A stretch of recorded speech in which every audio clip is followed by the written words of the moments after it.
Dostlar, günün hansı saatında bizi izləyirsinizsə, hər vaxtınız xeyir olsun. Bu gün də dərimin sağlamlığını və parıltısını Glow-ya borcluyam. Verilişimizin sponsoru Glow-dur. Glow 2 filialda fəaliyyət göstərir. Metropark və 28 Mall. Koreya baxım məhsullarını və dekorativ kosmetikasını özündə birləşdirən markadır. Üzünüzün mənim kimi sağlam parıldamağını istəyirsinizsə, Glow-ya müraciət edə bilərsiniz. Hər şey şunasa xoş gəldiniz.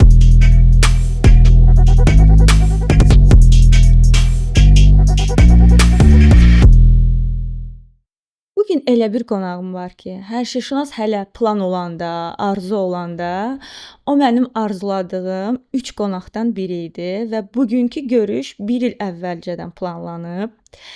Bugünkü qonağım ölkənin peşəkar jurnalist deyəndə ağla gələn 3 adından biridir. Qonağım Qənirə Ataşova. Dostlar, real alqışlar istəyirəm Qənirə xanıma. Sağ olun. Xoş gəlmisiniz. Xoş gününüzə gələk. Azərbaycana, bizə, hər şey şunasa necəsiz? Çox sağ olun Aynur xanım. Təşəkkür edirəm dəvətiniz üçün. Bir il öncədən elə mən sizin yayımları görəndə çox xoşuma gəlmişdi. Çünki sakit, aramla, insanın ruhuna işləyən, bir tık ürəyə daha yaxın olan bir yayım idi. Və o zaman da sizə dedim, söz verdim ki, mütləq sizin qonağınız olacağam. Elə gələndə də sözümün üstündə durdum. Mən dəqiq adamam. Var olun ki, sözünüzün üstündə durdunuz. Qənirə xanım, əlavə bir məsuliyyət hiss edirəm sizlə tete-a-tete söhbət zamanı. Mən jurnalist deyiləm, amma qarşımda Azərbaycanda jurnalistika deyəndə saç ağartmış biri var və ekstra məsuliyyətdir bu mənim üçün. Demək Qənirə xanım, Azərbaycana gəldiniz. Zəfərdən öncəki Azərbaycan var, hansı ki zəfərdən öncə bizim torpaqlarımız işğal altındaydı. Bir də zəfərdən sonra qürurunu təmizə çıxartmış bir Azərbaycan var. Kənardan baxanda zəfərdən əvvəlki Azərbaycanlı ilə zəfərdən sonraki Azərbaycanlı arasında hansı fərqləri görürsüz? Öncə Aynur xanım, demək istəyirəm ki, jurnalistika artıq bir peşə olaraq dəyişib. Yəni mən də ixtisasca jurnalist deyildim və mən araşdırmalarla məşğul olmuşdum. Sizin bu təqdim etdiyiniz proqram da, podkastlar da bir növ insanın şəxsiyyətini, insanın ruhunu araşdırmağın bir formasıdır. Yəni özünüzü kifayət qədər potensiallı araşdırmaçı hesab eləyə bilərsiniz. Çünki əgər bunu sizdən eşitmək, İnsanlar oturub danışa bilirsə və mən də özümdə siz dediniz məsuliyyət, mən də məsuliyyət hiss edirəm. Çünki əvvəllər mən sual verib cavab alırdımsa, artıq kimsə məndən sual soruşursa, mən daha məsuliyyətli olmalıyam cavablarımda. Müharibədən öncəki Azərbaycanla müharibədən sonraki Azərbaycan təbii ki, yerlə göy qədər fərqlidir. Öncə biz ruhu əzgin, ümidi qırılmış, amma eyni zamanda ümid edən bir cəmiyyət idik. Gənclərimiz, indi siz də gəncsiniz, amma mən sizdən bir 10 yaş böyük sayılıram. Amma hər zaman bizdə belə bir fikir formalaşır. Böyüklər deyirlər ki, yox, bu gənclər başqadır, biz daha yaxşıydıq. Amma biz daha yaxşıydıq dediyimiz halda o gənclər gəldilər, bizdən 100 qat yaxşı olduqlarını göstərdilər. Yəni onlar torpaq üçün yola çıxdılar, döyüşdülər, şəhid oldular və bu xalqın çiynindən işğal olunmuş torpaq yükünü götürdülər. Və təbii ki, biz artıq qalib bir cəmiyyətin, qalib bir xalqın üzvləriyik. Təbii ki, bunu mən hiss edirəm. Xüsusən gənclərə yanaşmada daha məsuliyyətli oluram. Mən Bakıda daha çox taksilərdən istifadə edirəm və taksilərdə sürənlər ən çox gənclərdir. İstər-istəməz onlarla danışanda daha məsuliyyətli oluram və mən onlara müharibənin qalibləri kimi baxıram. Onların içərisində söhbət eləyəndə Qarabağ qazilərinin olduğunu görürük, yaralıların, döyüşmüş, qardaşı şəhid olmuş, ailə üzvü müharibədə aktiv iştirak etmiş gənclərin olduğunu görürəm. Və təbii ki, bu bizə daha çox məsuliyyət verir. Bu qürurlandırır, eynən. Qənirə xanım, sizin postları oxuyuram. Bəzən duyğu dolu cümlələrlə ifadə edirsiniz fikirlərinizi. Bəzən elə hiss edirəm ki, sizin hekayənizin içindəyəm. Cümlələr mənə sizin yanınızda duyğu enişlərinizin, duyğu yoxuşlarınızı hiss etdirəcək formada olur. Və keçən dəfə bir post paylaşmışdınız. Səhv etmirəmsə eyni otaq, 13 il fərqlə. Və mən o postda baxdım, biraz sağa elədim, bir də sola elədim, üzünüzü yaxınlaşdırdım və qəribə fikirlərə düşdüm ki, insanın 13 ildə yaşadıkları əslində üzündə də izlər qoyur, göz parıltısında izlər qoyur. İtki yaşamısınız, atanızın itkisi, dost itkisi yaşamısınız. Qənrə Paşayevadan söhbət gedir. Natavan xanım. Natavan xanımdan söhbət gedir eynən. Sizcə həyat bizə nədən daha çox öyrədir? İtirdiklərimizdən yoxsa qazandıqlarımızdan? Əslində hər ikisindən, amma bizim qazandığımız dediyimiz illərdir. Amma bu yolda yaşadığımız, gördüyümüz o çətinliklər bizi öyrədir. Biz çətinlikdən doğuluruq. İtirdiklərimiz onu da öyrədir Bəli. bizə. Məsələn, sizin 13 il əvvəlki Qənirə ilə 13 il sonrakı Qənirə arasında nə kimi fərq var qadınlıq mənasında? Aspektindən baxsaq, bu qədər yaşanmışlıqdan sonra. Təbii ki, həyat təcrübə öyrədir. Yəni indi daha çox öyrənmişəm, düşünürəm. Yəni 13 il əvvəl daha həyat baxımından bilgisiz idim. Bəlkə də bilmirəm, qorxaq heç vaxt olmamışam, ürəksiz heç vaxt olmamışam. Hər zaman o hisslərim məndə öndə olub. Yəni çətinliklərə sinə gərmək, onlar elə mən doğulandan məndən var. Amma illərlə yaşam fəlsəfəsində daha dərin qatları görmüşəm. Yaşanmışlıqlar bizi bu Bəli. yerə gətirir. Bəli. Sizcə 20'li yaşlar, 30'lu yoxsa 40'lı yaşlar bir qadın üçün? Məncə 40'lı. 40'lı. Mən də 30'lu fikirləşirəm, amma bu mənə biraz cazibədar gəlir. İndi düşünürəm ki, kaş ki indiki biliklərimlə 30'lu yaşlarımda, 20'li yaşlarımda olardım. Bəzən mənə elə gəlir ki, bu bizim cəmiyyətdə biz gec öyrənirik. Məsəl üçün, mən oğlanlarımla müqayisə eləyəndə görürəm ki, onlar məndən daha çox bilirlər. Mənim bugün, məndə həyat təcrübəsi var, amma onlardakı biliklər məndən daha çoxdur. Və o bilikləri cəmiyyət öyrədir. Bunu aça bilərsiniz biraz? Bilirsiniz, biz bir mühafizəkar cəmiyyətin üzvləriyik. Bəzi məsələlərdə sərhədlərlə yaşayırıq. Orta məktəbdən bizə təlqin olunan bəzi nüanslar var. Elm var, təbii ki, böyüyə hörmət, kiçiyə hörmət, bunları öyrədirlər bizə. Amma cəmiyyət olaraq bəzən biz bunun içərisində itib batırıq. Özümüzü düşünmürük, ətraf mühiti düşünürük. Yəni ki, kim nə deyər, o nə deyər, yəni mühit üçün. Qohum qardaş, Qohum qardaş, yəni onlar üçün də yaşayırıq həm də. İçimizdəki o axtarışı, yəni o hissi yaşamadan öncə ətrafı düşünürük. Amma mən xüsusən də Ceyhunla müqayisə edirəm özümü. Onun axı 17 yaşı var, o gəncliyinin kulminasiyasına indi başlayır. Və özümü o yaşla müqayisə eləyəndə mən görürəm ki, o məndən çox azaddır. Yəni düşüncədə də azaddır, yaşamda da, yəni həyata baxış sərhədsizdir və onun dostlarını görürəm, onlar da eynən.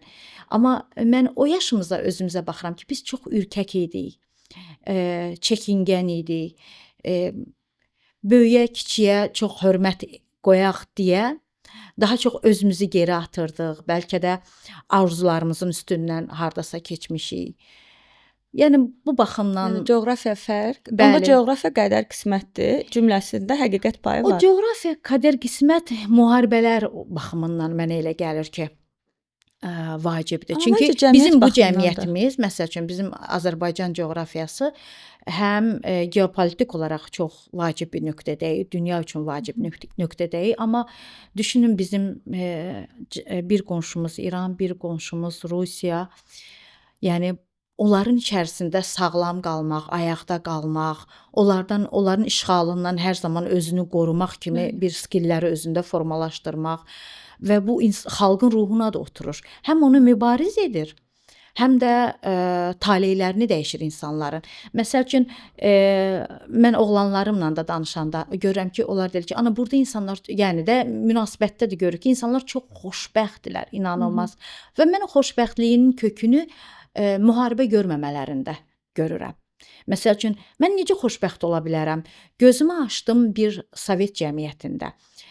Ümid edirdik ki, bizim yaxamıza oktyabrın Leninin balaca şəklini taxanda ona nə nişan deyirdik də, nişan taxırdılar bizə. Nişan taxanda fikirləşirdik ki, bir gün biz pioner olacağıq, sonra komsomol olacağıq və biz parlaq biz bir cəmiyyətin üzvü olacağıq və bizə Sovet İttifaqını hüdudları geniş, bizim üçün arzularımızı mükəmməl həyata keçirəcəyimiz bir cəmiyyət kimi təqdim etmişlər. Amma mən 5-ci sinifdə, 4-cü sinifdə 20 yanvar hadisələri yaşandı və biz ilk dəfə onda silkələnmə yaşadıq ki, bu nə idi? Baş verir. Bu nə baş verir? Bizim indi səhərsi günü düşünün, 20 yanvarın səhərsi məktəbə qayıtmışıq. Həm yaxamızda nişan, bəzilərinin boynunda qalstuk, amma eyni zamanda bizə deyirlər ki, o qalstuku bizə taxanlar bizi öldürdülər. Yəni biz kimə güvənməliydik? Axı biz gənc idik, uşaq idik və bizim arzularımız var idi. Sonradan müharibə başladı, 90-cı illər. müstəqilliyimizi əldə elədik. O çaxnaşma, o qarşıqlıq, o müharibə və 30 il davam edən və hər gün cəbhədən gələn ölüm xəbərləri. 30 ildə biz neçə müharibə gördük. Düzdür, aktiv müharibə dövrləri fazalarla olurdu, bitirdi, amma mütəmadi ermənilərin təxribatları olurdu və o təxribatları biz xalq olaraq yaşayırdıq.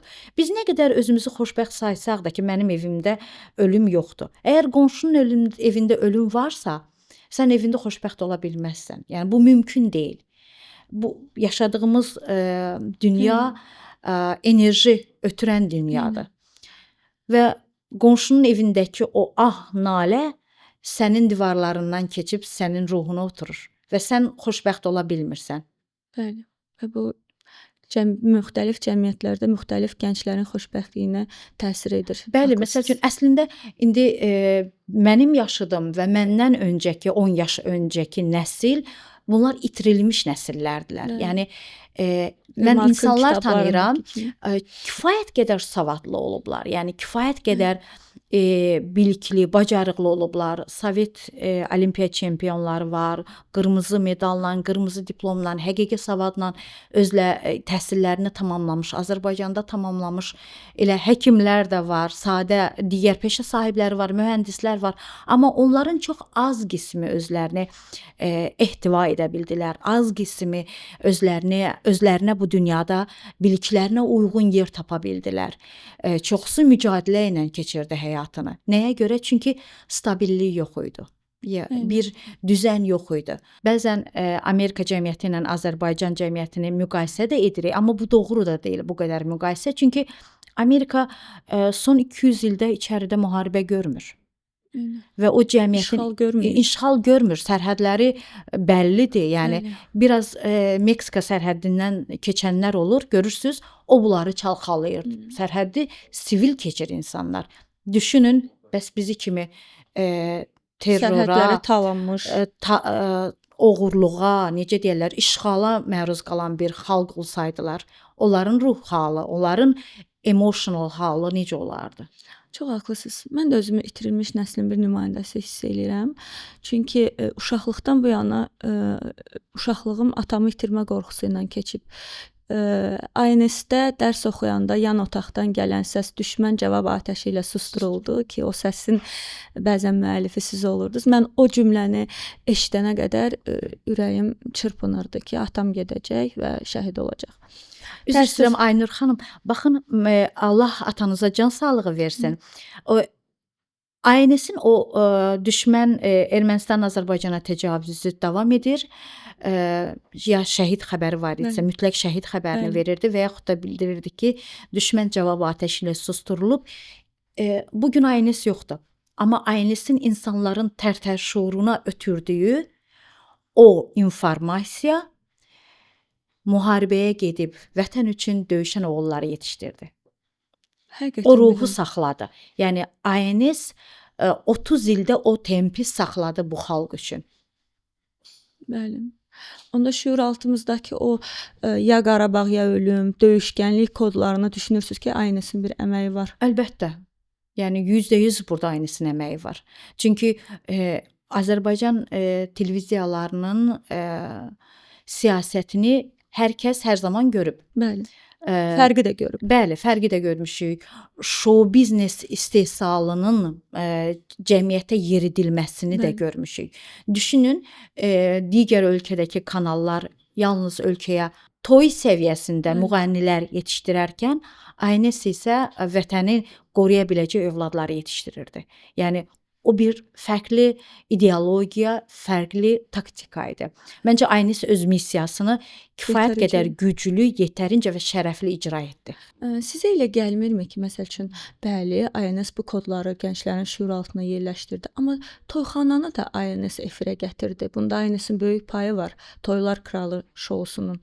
Amma toy mədəniyyəti xalqımıza məxsus bir mədəniyyətdir. Bəs toyxana müğənnilərinin efir bu qədər əlçatan olmağı? Mən toyxana müğənnilərini ANS-in efirində çox görmürdüm deyə. Yəni ilk dəfə Toylar Kralı ANS-də. Toylar Kralı yarana bilərdi layihə olaraq, amma toy müğənnilərini xatırlamıram. Mən yadıma gəlir ki, o zaman yenə də kifayət qədər indi populyar olan daha çox Manaf Ağayev idi. Toy müğənnisidir Manaf Ağayev. Hə, bilmirəm, yəni ki, o oxuyurdu da. Bəli, yəni toy müğənnisidir. Sonra Kamran Həsənli. Bəli. Yəni ki, o toy müğənnisidir, amma yaxşı müğənnidir. Bizim toylarımızda həmişə xanəndələr olub, həmişə müğənnilər olub, oxuyublar. Amma bunun da bir mədəniyyətinin fərqi var. Biz toysuz ola bilmərik. Əslində toy bizim ən yaxşı tərəfimizdir, siz bilirsiniz.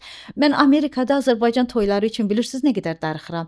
Təsəvvür edirəm. İndi baxın, mən onu da düşünmüşəm orada ki, necə olur ki, bizim toy mədəniyyətimiz nədən bu qədər yayğın olub? Amerikalıların Friday Night-ı var. 5-ci gün onlar işə gedəndə hamının sumkasında bir sportiv ayaqqabısı, çantasına bir dürüşdürülmüş formada bir kablokları var qızların. Bir ekstra paltar götürürlər, zərli zibalı. 5-ci günü biraz qısa iş günü edirlər və axşamçağı bəzənirlər, düzənirlər, gedirlər restoranlara. Enjoy edirlər, əylənirlər. Azərbaycan insanı bunu edibmi? Etməyib. Yox. Biz harda eylənmişik? Toylarda. Toyda bizim düzdür, israfçılığa yol verilir və mən də bunun əleyhinəyəm. Aşırı məclisdə yeməklər, o yeməklər sonra atılır və mən buna ürək ağrısı ilə baxıram. Elə o zaman da ürək ağrısı ilə baxırdım. Amma toyda biz qohumlarımızı görürük. Çoxdan görmədiyimiz əqrəbamızı görürük. Yəni mən iddia etmirəm ki, toy pisdir. Mən deyirəm ki, toy müğənnilərlə manıslara, efirlərə əlçatan ANS etdi. Yox, bizim onun da səviyyəsi var idi. Yəni mən düşünürəm ki, toyda ifa edən müğənnilərin də səviyyələri ayrıdır. Təbii ki, toyu idarə edən bizdən biridir. Xalqımızın nümayəndəsidir. Amma biri var özünü orada da yetişdirən insan. İnsan toyda oxumalıdır. Yəni biz toyda oxuyan müğənniləri aşağılaya bilmərik. Onlar bizim amma ilk manıs deməzdim onlara. Onlar müğənnilərdilər, ifa edənlərdilər. Amma təəssüf ki, manıslar çoxaldı. Amma ilk addımı ANS atdı. Bunu sual kimi formalaşdırmışam. Amma o zamana qədər başqa digər kanallarda başqa bu tipli proqramlar var idi. Yəni ANS də reytinqə cavab verməyəcək. Mənim yadıma gəlir o zamanlar indi ad çəkməyəcəm çünki ölkədə çox indi o ad çox hallanır. Mənə fərq etmir. O yüzden adını çəkməyəcəm. Azərbaycanın bütün televiziya siyasəti prezidentin icra aparatındakı bəzi müşavirələrdən idarə olunurdu və orada iclaslar çağırılırdı və televiziyalara diktə olunurdu ki, hansı proqramlara üstünlük verin. Və ANS hər zaman oradan mübahisə ilə qayıdırdı. Çünki ANS tələb edirdi ki, digər xalqın səviyyəsini aşağı salan proqramların efirlərdə yayımı dayandırılsın. Amma belə iclaslar olurdu. Bəli, əlbəttə olurdu. Mən düşünürəm ki, bu gün də olur o iclaslar. Mən inanmıram ki, çünki onlar ictimai siyasi vəziyyəti nəzarətdə saxlamaq üçün, yəni televiziya siyasətini nəzarətdə saxlamaq üçün bu iclaslar çağırılırdı mütəmadi və iclaslarda cəmiyyətə təqdim olunacaq proqramlar müzakirə olunurdu. Məsələn, bu mənim Ən azından ildə 2 dəfə olurdu onlar. Bu məni bir vətəndaş kimi düşündürür ki, biz zəfərdən sonra xüsusilə ciddi inkişaf keçiririk. Ali Baş Komandan şəhidlərimiz və qazilərimiz sayəsində sabah paraddır. Vətəndaş olaraq gözləyirəm bütün dünyaya gücümüzü göstərəcəyik.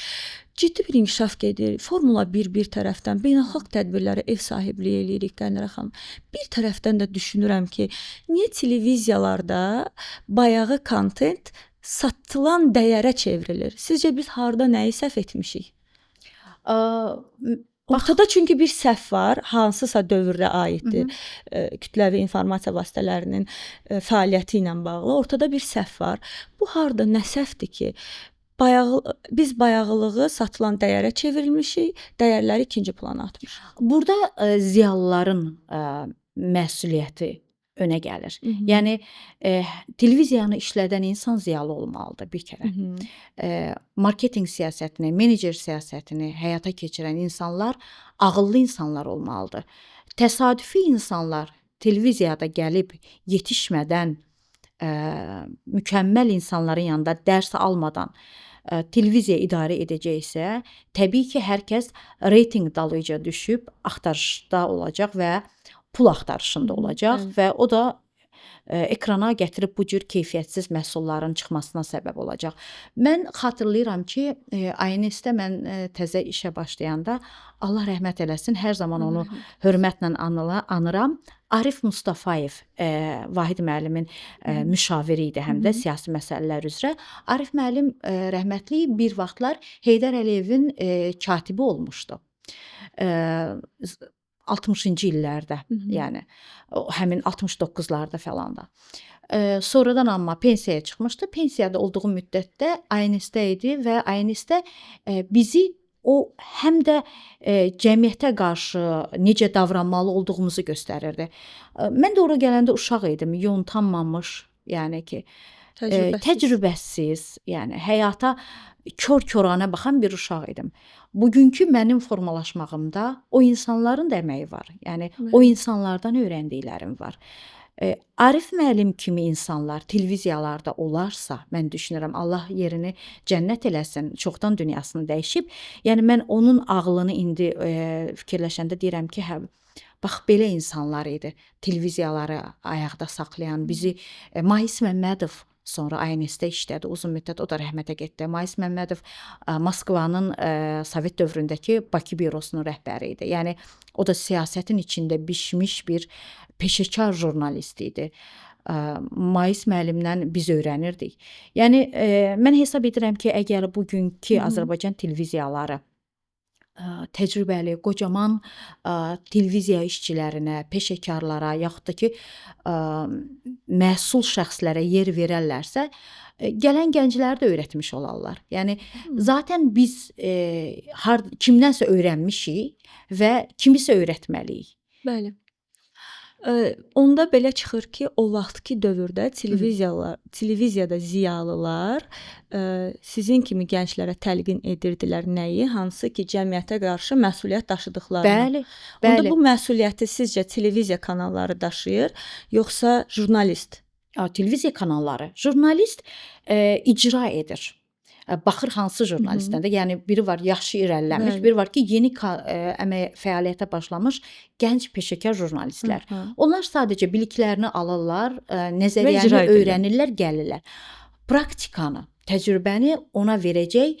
İndi Azərbaycanda çox məşhur bir söz var, hoca. Yəni peşəkar hocalar olmalıdır. O hocalar onlara müəllimlər, yəni öyrətməlidirlər ki, nəyi necə eləyəcəksiniz. Xatırlayıram 2001-2002-ci illərdə ANS-in iç xəbər verilişi var idi və mən də ilk dəfə iç xəbər verilişində fəaliyyətə başlamışdım. Əslində ilk dəfə Orxan Fikrətoğlunun proqramında, onda Zorxana idi, yoxsa hansısa bir veriliş idi. Onda qəzetlərə zəng eləyirdim. Bugünkü başlıqları nə olacaq? onları götürürdüm. Çünki sabahsı gün dərc olunacaq başlıqları götürürdüm. Axşam 21-də Orxan elan eləyirdi o proqramda ki, filan qəzetin filan başlığı olacaq, filan qəzetin filan başlığı olacaq. Ona uyğun fikirlərini formalaşdırırdı, yəni satira yaradırdı. Və mən Orxan bəyin prodüseri idim. Əslində prodüser çox böyük söz idi, amma mən onun kağızları toplayıb ona informasiyanı verən insan idim. Və təbii ki, həm də öyrənirdik ondan. Sonra mən İç Xəbərə keçdim. İç Xəbərdə artıq mən həm Seyfullah müəllimlə, həm Vahid müəllimlə sıx işlədim, eyni zamanda Arif Mustafayevlə. O zaman Azərbaycanda insanlar şikayət yazırdılar, məktub yazırdılar. Məktublarda deyirdi ki, məsəl üçün, Keşlədə Əhmədin dükanından sonrakı 3-cü Güllü ev. Adamlar adresi belə yazırdılar. Xırdalanda Vahidin butkasından sağdakı göy qapı. Belə yazırlar. Biz də gedir. Dalanda adres yazılmırdı. Biz Fidan Quliyevanla, Fidan xanım indi Türkiyədə Palmali şirkətində işləyir. Aynisinin damasına minirdik. 2-3 nəfər bir damasına növbəylə çəkərək gedirdik. Çox çətinliklə gedib o adresi tapırdıq. Çox çətinliklə. Yəni olurdu ki, günümüzün yarısı gedirdi. Vahidin butkasını, yaxud da Əhmədin göy qapısını hardan tapaq? Güllü evi tapana Güllü qədər. evi necə tapaq? Yaxud da ki, küçədə qara pişik görəcəksiniz. O qara pişiyi görəndə o bilin ki, o bizim qapıdır. Yəni Qara pişik də belə bu gün yerləri çıxıb necə çıxmayıb. inanın ki, poçt qutusundakı kimi. Yəni ki, bax belə bir şey. Biz gedirdik. Yadıma gəlir ki, mən biraz da siz hiss elədiniz də mən biraz səbirsizəm. Görünür onda da var idi məndə. Gedib birinci çatırdım. Fidana deyirdim ki, yox, biz bu adamlara başa salmalıyıq ki, niyə bunlar adreslərini səhv yazırlar da? Yəni bu gün belə taksi çağıranda mən onu düşündüm, amma deyirəm, yox, mən bu taksicilərin hansını öyrədim? Yəni bu gün belə onu yaşayıram.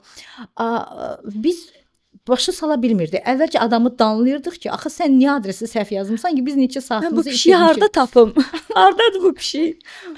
Beləcə biz sonra gəldik bunu Aynis rəhbərliyinə bildirdik ki, biz günümüzü itirirdik. Çünki həftə sonunda bizdə iclaslar olurdu ki, bu həftəni necə idarə elədik, nə qədər xərclər oldu, nə qədər benzin xərcləndi, nə qədər vaxt getdi. Bunlar hamısı hesablanırdı. Onda mənim də iştirak etdiyim bir iclasda Vahid müəllim dedi ki, bundan sonra biz əhalimizə məktub yazmağı öyrədəcəyik. ANS-də məktub yazılma, poçt qutusu verilişi yarandı sonra. Aynur xanım vardı, o aparırdı. Aynur xanım indi Bakıda hardasa işləyir, Raminin yoldaşı. Yəni biz İç Xəbərdə bir rubrika elədik. İnsanlara başa salıb düzgün məktub yazmağın yolu və ən əsasda bir ev nömrəsi qoyun ora. Gördük ki, ya qonşunun nömrəsini qoyun. Ən azından ki, biz oradan sizi tapaq. Bax, belə bir mərhələləri keçib gəlmişik. Bu gün də məsəl üçün mən yaşadığım yerə adresi dəqiq vururam, hər şeyi. Taksilər təsadüfən yenə də yanlış yerə gəlir. Mən hər dəfə onlara deyirəm ki, baxın, hər birinə gələn deyirəm ki, axı mən yazmışam 22-ci bina. Niyə siz gedib 28-ci binada? Deyir, məni application bura gətirdi. Deyirəm, axı siz görürsüz bu 22-ci binadır da. Sonra deyirəm, yox, bax bugün səhər-səhərdə elə bir şey yaşadım. Dedim ki, yox da mən bu adama deməyəcəm. Çünki insanların hamısına bunu mənim deməyimlə öyrədə bilmərəm. Bunu hansısa bir sistematik öyrətmək lazımdır. Çox maraqlıdır. Amma indi televiziya kanalları iddia edir ki, xalqın səviyyəsi nədirsə, o səviyyəyə mütənasib kontent, məzmun istehsal edirik. Onda siz iddia edirsiniz ki, tələbdə yox, təklifdə olmalıdır. Əlbəttə. Təklifi bazar formalaşdırır. Yəni biz müştəriyə sunuruq, nəyi al, nəyi alma. Necə ki, bu gün bir sosial media üzərindən açırıq. Instagram çox istifadəçisiyəm mən. Məsələn, Instagramdan bizə məhsullar gəlir. Xalq mənə deyir, bunu mənə gətir, yoxsa təqdim edən deyir ki, buna bax, bunu al. Yəni televiziya kanalları məsuliyyət daşıyır. Əlbəttə və ikincisi də və ən əsas məsələ, inanın Aynur xanım, bizim xalqımızın səviyyəsi çox yüksəkdir. Eynən. Biz qərinələrdən keçmiş mədəniyyəti öz içində, canında daşıyan mədəniyyəti adətə çevirən bir xalqıq. Eynən. Necə bizim səviyyəmiz aşağı ola bilər? O qədər fəxr eləyirəm ki, həm ölkəmlə, həm xalqımla. Dostlarım Türkiyədən gəlir, türklər. hər yerə heyran olurlar. İnsanların mədəniyyətinə, kültürünə, insanların səviyyəsinə, davranış qaydalarına. Yəni millətimin hər vətəndaşına görə həmin qonağın yanında fəxr edirəm. Məsəl üçün indi Türkiyədə problemlər var. Qadınlar 8-dən 9-dan sonra çölə çıxdıqları zaman təhlükələrlə üzləşirlər. Dostum bir dəfə dedi ki, mən 12-də otelə qayıdırdım və hər kəs küçədə idi, qadınlar və tək idilər. Siz necə belə gəzirsiniz? Mən bu sadəcə xalqımın bu mədəniyyəti ilə fəxr edirəm. O qədər haqlısınız ki, bu mövzuda. Qloballaşan dünyanın problemidir. O Eynən. Türkiyədə yaşananlar. Bəli, bəli, Yəni bəli. qlobalizm bax budur həm də. Bizdə həm şükür Allaha ictimai siyasi Bəli, asayiş, bəli, yəni bəli, bəli. yaxşı qorunur. Bəli, Həm də xalqımızın özü, yəni Bəli. zərər verməyən insanlardır. bəli. Çox az insan, yəni o fikrə düşə bilir. Eynən. Bu gün mən Azərbaycanda istənilən qapını açıb rahatlıqla qəflətən girib evində çörək də yeyə bilərəm, Bəli. çay da içə bilərəm Bəli. və kimsə sənə deməz ki, niyə sən mənim qapımı açdın, içəri girdin. Yəni bu Bəli. bizim xalqımızın ən gözəl adətlərindən biridir. Amerikada qasırğa olmuşdu keçən il bizim tərəfdə. Evlərimizin üstü krişalar, hamısı çardaqlar dəyişirdi. Təbii ki, bizim də evimizə gəlib baxanda onlar günorta vaxtına idi. Mən də yemək bişirmişdim. Evdə yeməyin ətri. Balkonumda elə onları süfrə saldım. Məcbur elədim ki, burada oturun yeyəcəksiniz. Və onlara məcburən də yemək verdim. Sonra soruşdum kim hardandır? İkisi mənə dedi ki, biz Baltimoredan gəlmişik. Baltimore'da biraz bu necə deyirlər, o kriminal aləmin maxinasiyanın bəli. belə də çox sıx olduğu yerdir. Yəni orada təhlükəli ərazilər çoxdur. Oğlum qəflətən gəldi dərsdən. Mənə dedi ki, ana, sən niyə onlara icazə verdin ki, evdə otursunlar? Dedim ki, oğlum da balkonun üstündən yuxarıdan gəldilər arxadan və mən onlara bu yeməyi vermədən dayana bilməzdim. Sonradan oğlum da oturdu biraz onlarla söhbət elədi. Baltimore deyəndə Ceyhun mənə dedi ki, ana eşitdin də hardandılar? Bunlar sənin adresini saxlayarlar, sən nail olduğunu düşünərlər. Bir də gələrlər, amma o zaman artıq belə gəlməzlər.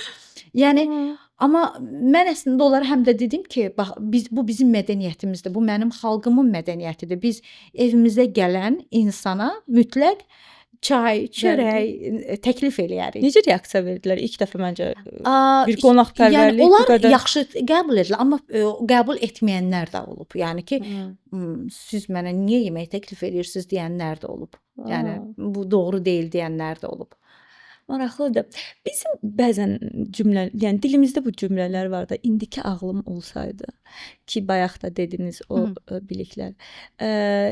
Yenə olsaydı, yenə Fəthullah Güləndən müsahibə alardınız. Əlbəttə. Əlbəttə. Ciddisiz. Əlbəttə mən jurnalistəm və mən çox doğru eləyib. Aynesin bağlanacağını bilə-bilə. Aynes Fəthullah Gülənin müsahibəsinə görə bağlanmayıb. Yəni Aynesin bağlanma səbəbini məncə ölkədə ziyalı insanların hamısı bilir nəyə görə bağlanıb. Heç özünüzü suçlamısınız buna görə? Əsla. Mən jurnalistəm və biz Aynesdə Şamil Basayevdən belə müsahibə almışdıq. Amerikada Usama bin Ladenlə müsahibə alıblar. Türkiyə mənlə bərabər Fəthullah Güləndən müsahibə almışdı, İhlas Xəbər Agentliyi. Necə bəs Türkiyə bağlanmadı, biz bağlandı? Bu necə olur? Ona demək ki, başqa səbəblər var idi. Çox maraqlıdır bu mövqeyiniz ki, onda jurnalist deyilən o ixtisasa sahib insan belə bu qədər cəsarətli olmalıdır, qorxusuz, cəsarətli, tərəfsiz. Məncə bilmirəm bu cəsarətdir yaxud bu həqiqətdir sadəcə. Yəni hətta ən qatı cinayətkarın belə söz demək haqqı var. Yəni söz haqqı tanınmalıdır. Ölkədə, Türkiyədə bir çevrilişə cəhd varsa, çevriliş varsa və bunu edən qüvvə deyirlərsə ki, Amerikada, Pensilvaniya ştatında yaşayan Fəthullah Güləndirsə, bizim onunla müsahibə almaq haqqımızdır. Və mən ora dünyanın öndə gedən kanalları ilə birlikdə olmuşam. Deutsche Welle, CNN, BBC, Çinin məncə China 4 idi o kanalı ilə. Yəni dünya şöhrətli kanallarla girib bərabər mən müsahibə almışam. Aynes o kanallarla çiyin-çiyinə bu müsahibəni Türkiyənin İhlas Xəbər Ajansı ilə bərabər alıb. Necə ola bilər ki, mətbuat konfransından sonra INS suçlansın, CNN, BBC, İhlas Xəbər Ajansı, Türk agentlikləri suçlanmasın? Necə ola bilər? Bu məntiqlidirmi? Anlayıram. Sertifikatsız, diplomsuz həkimləri ifşalama ideyası necə formalaşdı? Əslində Hardan mən gəldi buna bu sizə? ifşalamaq deməzdim. Mən reallığı göstərmək Hı hı. deyərdim. İnsanların özünə qayıtmalı olduğunu göstərmək deyərdim. Mən Azərbaycana mütəmadi gəlib gedirəm. Düzdür, bu səfər biraz uzun fasilə qaldı. Əslində mən 6 aydan bir gəlirəm. Elə bil ki, gəlirəm, enerjimi alıram Azərbaycandan, gedirəm. Vətən enerjisi. Əlbəttə, yəni o enerji dünyanın heç bir yerində yoxdur. Əvvəl fikirləşirdim, valideynlərim var bu ölkədə, ona görə, yəni atam var idi. Atamdan sonra da gəlib getməyə canım yəni çırpındısa, bu onu göstərir ki, səni çəkən vətəndir, torpaqdır. Hər dəfə gələndə mən Bakıda çox dəyişkən qadınlar görürdüm. Yəni mərkəzi küçə, Targov dediyimiz küçəyə çıxmaqla siz rahatlıqla bunu görə bilərsiniz. Elə 2 gün əvvəl mən 28 Molda bir kino mərkəzinə getmişdim. Oradan çıxışda da mən eyni bədən quruluşlu xanımları gördüm. Axı bizim o qədər də yüksək, hündür boyumuz yoxdur. Bizim boyumuza uyğun Əzalarımız bədən olmalı. fiquramız var, proporsiyalarımız var. Mən bu proporsiyaların dəyişdiyini gördüm ki, insanlar qəflətən çox sürətli dəyişirlər və soruşdum ki, necə ola bilər ki, bu insanlar belə dəyişir və dedilər ki, Azərbaycanda plastik əməliyyatlar çox ucuzdur. Bu yaddaşımın bir tərəfində qaldı. Bir də bizim Qarabağ fatihlərindən birinin, daha doğrusu Şuşa fatihlərindən birinin kitab təqdimatı idi. Ora getmişdim. Orada bir müəllimə ilə tanış oldum. Müəllimə mənə danışdı ki, o da hərbiçi yoldaşı idi. Tanışdıq, qısaca qadın-qadına söhbət elədik. Mən soruşdum ki, siz nə işləyirsiniz? Bir-birimizlə maraqlandıq. O mənə dedi ki, mənim yoldaşım hərbiçi idi. Mən diyar-diyar gəzdim. Əvvəl bu rayonda, o rayonda müəllimə işlədim. Sonra artıq bu dəyişiklikdən yoruldum. Müəllimlikdən kənarlaşdım. Yoldaşım indi pensiyaya çıxıb, Bakıya təyinat alıb gələndə isə mən artıq burada müəllimə kimi işə düzələ bilmədim, çünki fasilə olmuşdu. Mənə dedilər ki, bir klinika var, orada işə düzəl. Mən orada resepsiyonda işə düzəldim. Deyir, sonradan oradakı cərrah mənə dedi ki, və mən və mənim yanımda bir başqası bizə dedi ki, siz gözü açıq uşaqlarsınız, gəlin sizi cərrahi otaqlara çağırım. Deyir, mən də getdim, bizə ağ xalat geyindirdilər, bizə öyrətdi kəsməyi, tutmağı. Bu xanım mənə bunları danışır. Necə kəsməyi, tutmağı? Bəli, cərrah bunu öyrətdi mənə, dedi və cərrahın, yəni kifayət qədər ölkədə tanınan bir cərrahdır. Və yavaş-yavaş biz belə başladıq cərrahiyə. Deyir, birdən mən ayıldım ki, mən deyir, amma hələ cərrahi eləmirdim də, amma mən də əməliyyatlara girirdim. Deyir, birdən utandım ki, mən şagirdlərimə dürüst olmağı öyrədirdim. Və mən deyir, dürüst olmaq üçün şagirdlərimə öyrətdiyim o sözlərdən utandım, oradan çıxdım. Mən və mənə dedi ki, bəs dedim, o sizinlə öyrənənlər kimlər? Dedi, hə, o filan kəs filan yerdə işləyir, filan kəs filan yerdə işləyir, öyrəndi. O cərrah bu adamları öyrədir. Düşünə bilirsiniz, ali təhsilli həkim olmayanlara cərrahi əməliyyat öyrədir. Və mən kələfin ucuna buradan başladım. Bu da adicə bir sap kimi idi.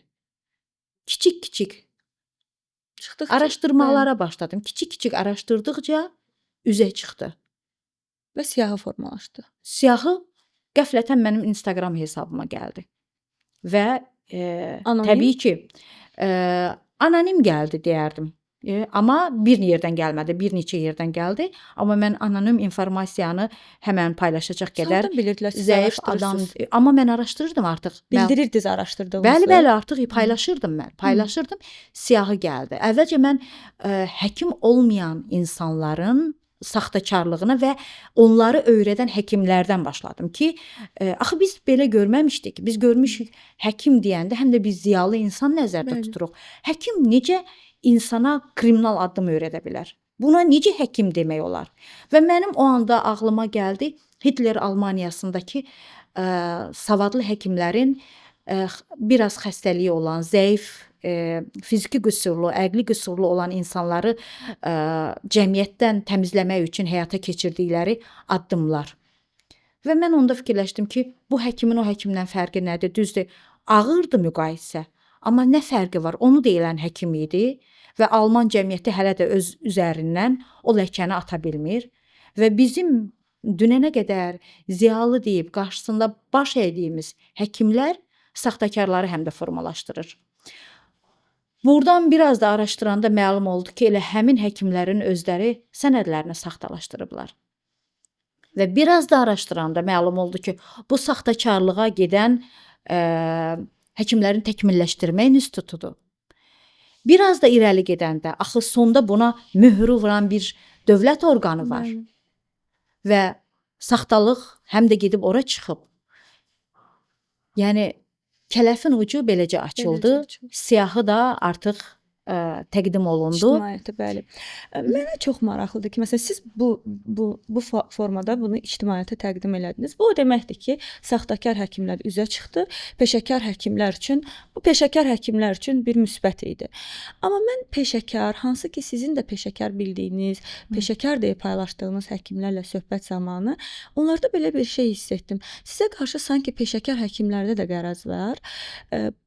Onlarla söhbət zamanı belə mənə fikir irəli sürdülər ki, Qənirə xanımın yaxşı olmayan həkimlərin də yanında olmağı ki, siz indi sual verə bilərsiniz kimə görə yaxşı, kimin ölçü vahidinə görə yaxşı.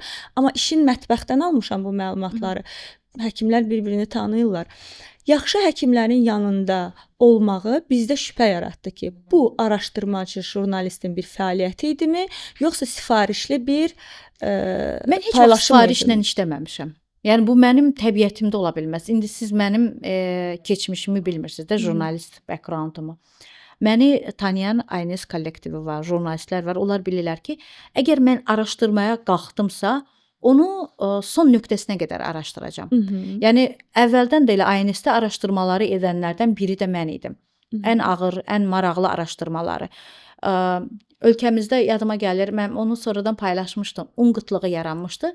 Yəni o zamanlar elə biz düşürdülər Azərbaycan. Hə, mağazada bu qıtlıq yarandı. Bu qıtlıq yaranıbsa bunun bir arxa tərəfi var. Nədən yaranıb? Və mənim özümün də ən xoşuma gələn araşdırmalarımdan biri onun qıtlaşmasının səbəbini araşdırmağım idi və o zaman biz Ukrayna, Qazaxıstan mənbələrinə gedib çıxmışdıq və məlum olmuşdu ki, quraqlıq, müharibə, davranışlar, Rusiyanın embargoları. Yəni jurnalist bu cür araşdırır. Mənə də informasiya, yəni özüm gözümlə gördüm, iki fərqli yerdən və gözümün gördükləri və eyni zamanda da onlarla başladığım yolda mənə təqdim olunan siyahı və siyahının araşdırmağa başladım. Sadəcə həkimin təhsilinə, diplomuna, sonunda otağından asdığı sertifikata. Bu, yəni bu qədərmi asandır? Mən bu gün deyək ki, stomatoloq olaraq ixtisaslaşıram. Sabah gedirəm otağımdan plastik cərrah sertifikatı asıram və mən 2011-dən əvvəlki məzun deyiləm. Mən 2015-in məzunuyam. 2018-in məzunuyam. Bu necə olur? Bugün bu necə mümkündür? Siz tibb universitetini bitirirsiniz. Rezidentura olaraq məsəl üçün deyək ki, oftalmologiya bitirirsiniz, amma sonradan sizin otağınızdan plastik cərrah sertifikatı asılır. Sizdə bir sual yaradır bu? Əlbəttə yaradır. Hə, sizin sualınıza gəlim. Üzr istəyirəm, yaddaşımdan yayınmadan. Dediniz ki, mən yaxşı olmayan həkimlərin. Yaxşı olmayan həkim kimdir? Mən diplomsuz həkimin yanında görünə bilmərəm. Diplomsuz deyil, amma yaxşı həkim də deyil. Savadlı həkim də deyil. Kimdir deyə məsəl üçün? tanınır. Məsəl üçün. Yəni ad çəkə bilmirəm indi. Amma yoxdur elə bir. Mənim yəni müraciət elədiyim, şəfasını gördüyüm həkimi paylaşmışam. Onun niyə Məsəl üçün. peşəkar həkimlərdə belə bir fikir yaranıb ki, bunlar sifarişlidir? Peşəkar həkimlərin hamısı deməzdim. Bəlkə də siz son mənim paylaşım Tural doktor Rəhimliyə görə bunu deyirsiniz. Yox, Tural doktora görə yox. Yox. Ümumi Bilirsiniz, mən, həkimlərdə formalaşan yəni, düşüncəyə görə. Həkimlər fikirləşirlər ki, mən bunu maraqlıdır. araşdırmaya başlamışamsa, bizim cəmiyyətimizdə bir də maraqlı bir nüans var. Hər şeyin arxasında maddiyyat görürlər. Bax deyirlər ki, burada maddi marağı var. O burdan rüşvət aldı, pul aldı. Bu ölkənin bank sistemi var, bu ölkənin xüsusi xidmət orqanları var, bu ölkənin polis sistemi var. Ə, Görmürlərmi ki, bu ölkədən Qənirənin hesabına nə qədər pul gəldi, getdi? Mən bu ölkəyə pul göndərirəm ki, buradan bir qəpik aparmıram. Yəni əlim elə ehtiyacı olan insanlarda olur. Yəni ki, öz qohumumda, əqrəbamda, yəni kiminsə ehtiyacı varsa və yaxud da ki, burada bir iş gördürmək istəyirəmsə, mən oradan bura pul göndərirəm. Azərbaycandan Amerikaya necə mən pul apara bilərəm? Və yaxud da mənə deyirlər ki, sosial media üzərindən pul qazan. Necə mən pul qazana bilərəm? Amerikan pulu ilə Azərbaycan pulunun arasındakı fərqə baxın, saata baxın. Orada saat hesabı işlər başlayır. Məsələn, mən o işlərdə maraqlıyam ki, 55-60 dollarlıq saatdan pul qazanım. Azərbaycanda mən bütün günümü Instagrama həsr eləsəm, 8 saatına mən onu qazanmaram. Sizcə mən o zaman fərqini ora qurban verərəm? Yəni Təbii ki, yox. insanlar hesablamadan danışırlar, məntiqsiz danışırlar və yaxud da deyirlər ki, gəldim ölkədən çıxanda pul apardım. Ölkədən çıxanda hər kəsin məncə 10.000 aparmaq haqqı var. Mən bu ölkəyə pulla girirəm, amma çıxanda bəzən cibimdə 5-6 dollarım qalmır. Yəni son qəpiyimi də buradan xərcləyirəm. Olur özümdən 100 manat götürürəm ki, gələn səfər gələndə birdən taksiyə ehtiyacım olar. Tərs kimi onu da hər dəfə Amerikada qoyub gəlirəm.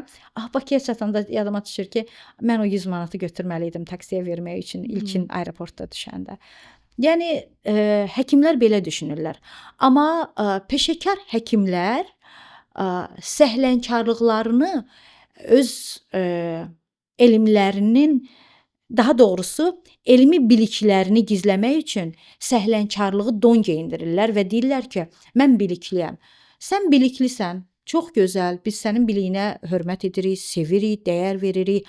Amma sən biliyini, səhlənkarlığına bir geyim seçə bilməzsən, bir qılaf seçə bilməzsən.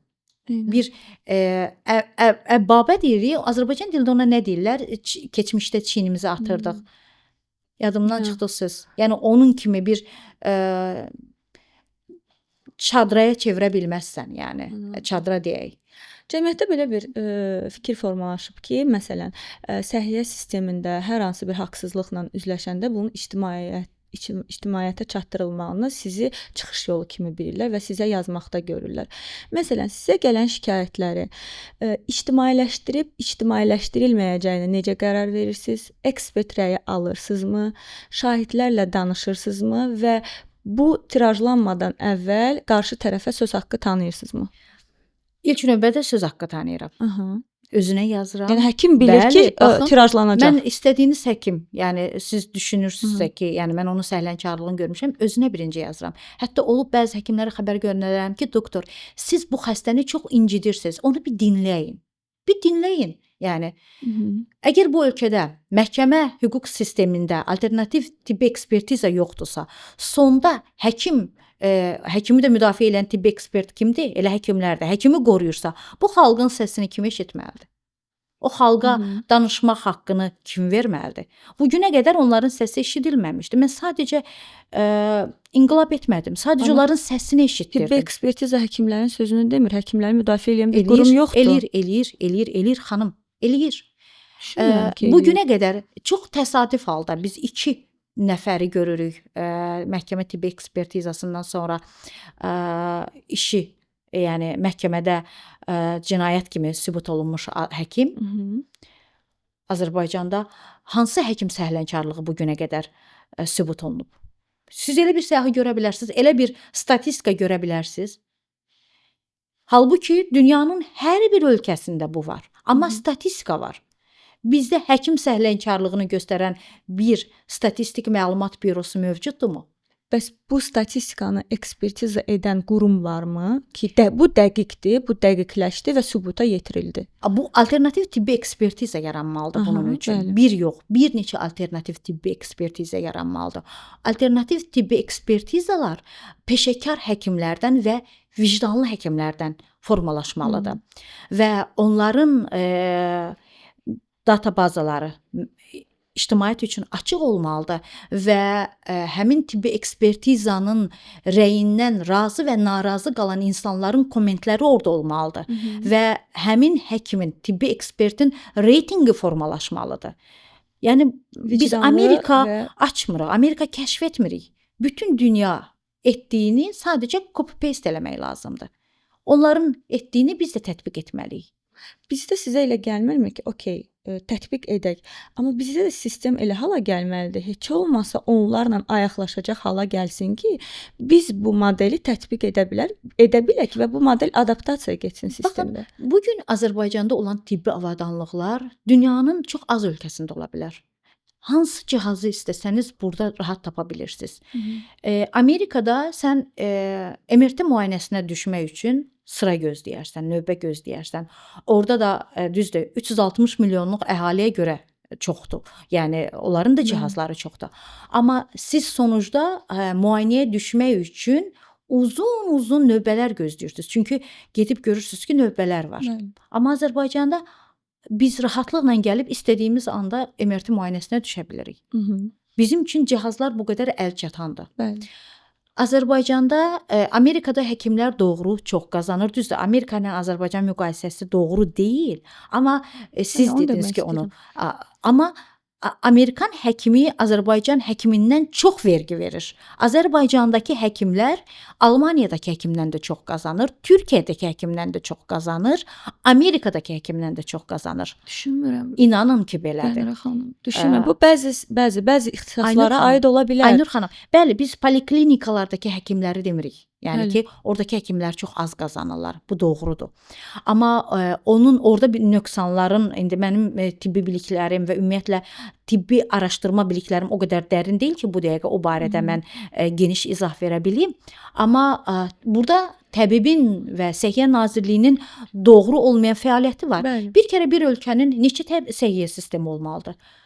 Ölkə vahid bir səhiyyə orqanından idarə olunmalıdır. Yəni xəstəxananın birinə gedirsən, deyir ki, mən səhiyyəyə baxıram, o birisi deyir təbibə baxıram. Bu həkim onun sistemini bəyənmir, o həkim bunu bəyənmir. Yəni ana və uşaq ölümünə Səhiyyə Nazirliyi nəzarət eləyir, amma təbibin xəstəxanasında yatan bir ağır ananın köməyinə səhiyyədə işləyən kifayət qədər peşəkar həkimin gəlib baxması lazım idi. Bunun üçün təbib rəhbərliyi Səhiyyə rəhbərliyinə məktub yazmalıdır, icazə almalıdır. Bürokratik bir situasiya yaranır və bundan sonuçda kim əziyyət çəkir? Vətəndaş. Dövlət isə pulunu xərcləyir. Amma suçlanır həkim. Bəli. Sizcə bu ədalətlidir? Yox, ədalətli deyil. Ədalətli deyil. Amma suçlanan hər həkim suçlanmır. Siz eşidə bilərsiniz İslam Maqalov suçlansın? Yox, İslam doktor tanıyırıq. Yəni ailə dostumuzdur. eşidə bilərsinizmi? Yox, əlbəttə. Eşidə bilərsinizmi Qurban Müslümov mühakimə olunsun? Eşidə bilərsinizmi ki, Ələsgər Həsrətov mühakimə olunsun? Beyin Amma burada cərrahı. belə bir haşiyə çıxmaq istəyirəm. Sizin paylaşımlarınızdan sonra ümumi bir heyt yarandı bütün həkimlərə. Yox. Bütün baxın, həkimlərə burada bu bir siz nə yarandı. göründü?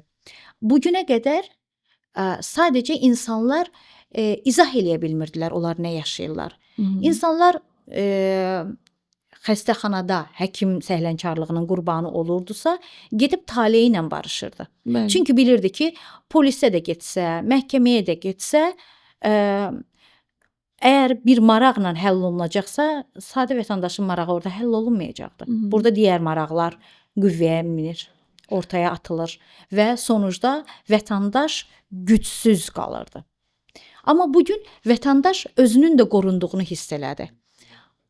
Bu şərait, yəni bu mühit nəyi özündə, yəni hər qarışıqlıq yeni bir yaranışın səbəbi olur, düz deyilmi? Bəli, bəli. Məhz bu anda həkimlərin hüquqlarının müdafiəsi mərkəzi yaranmalıdır. Bəli.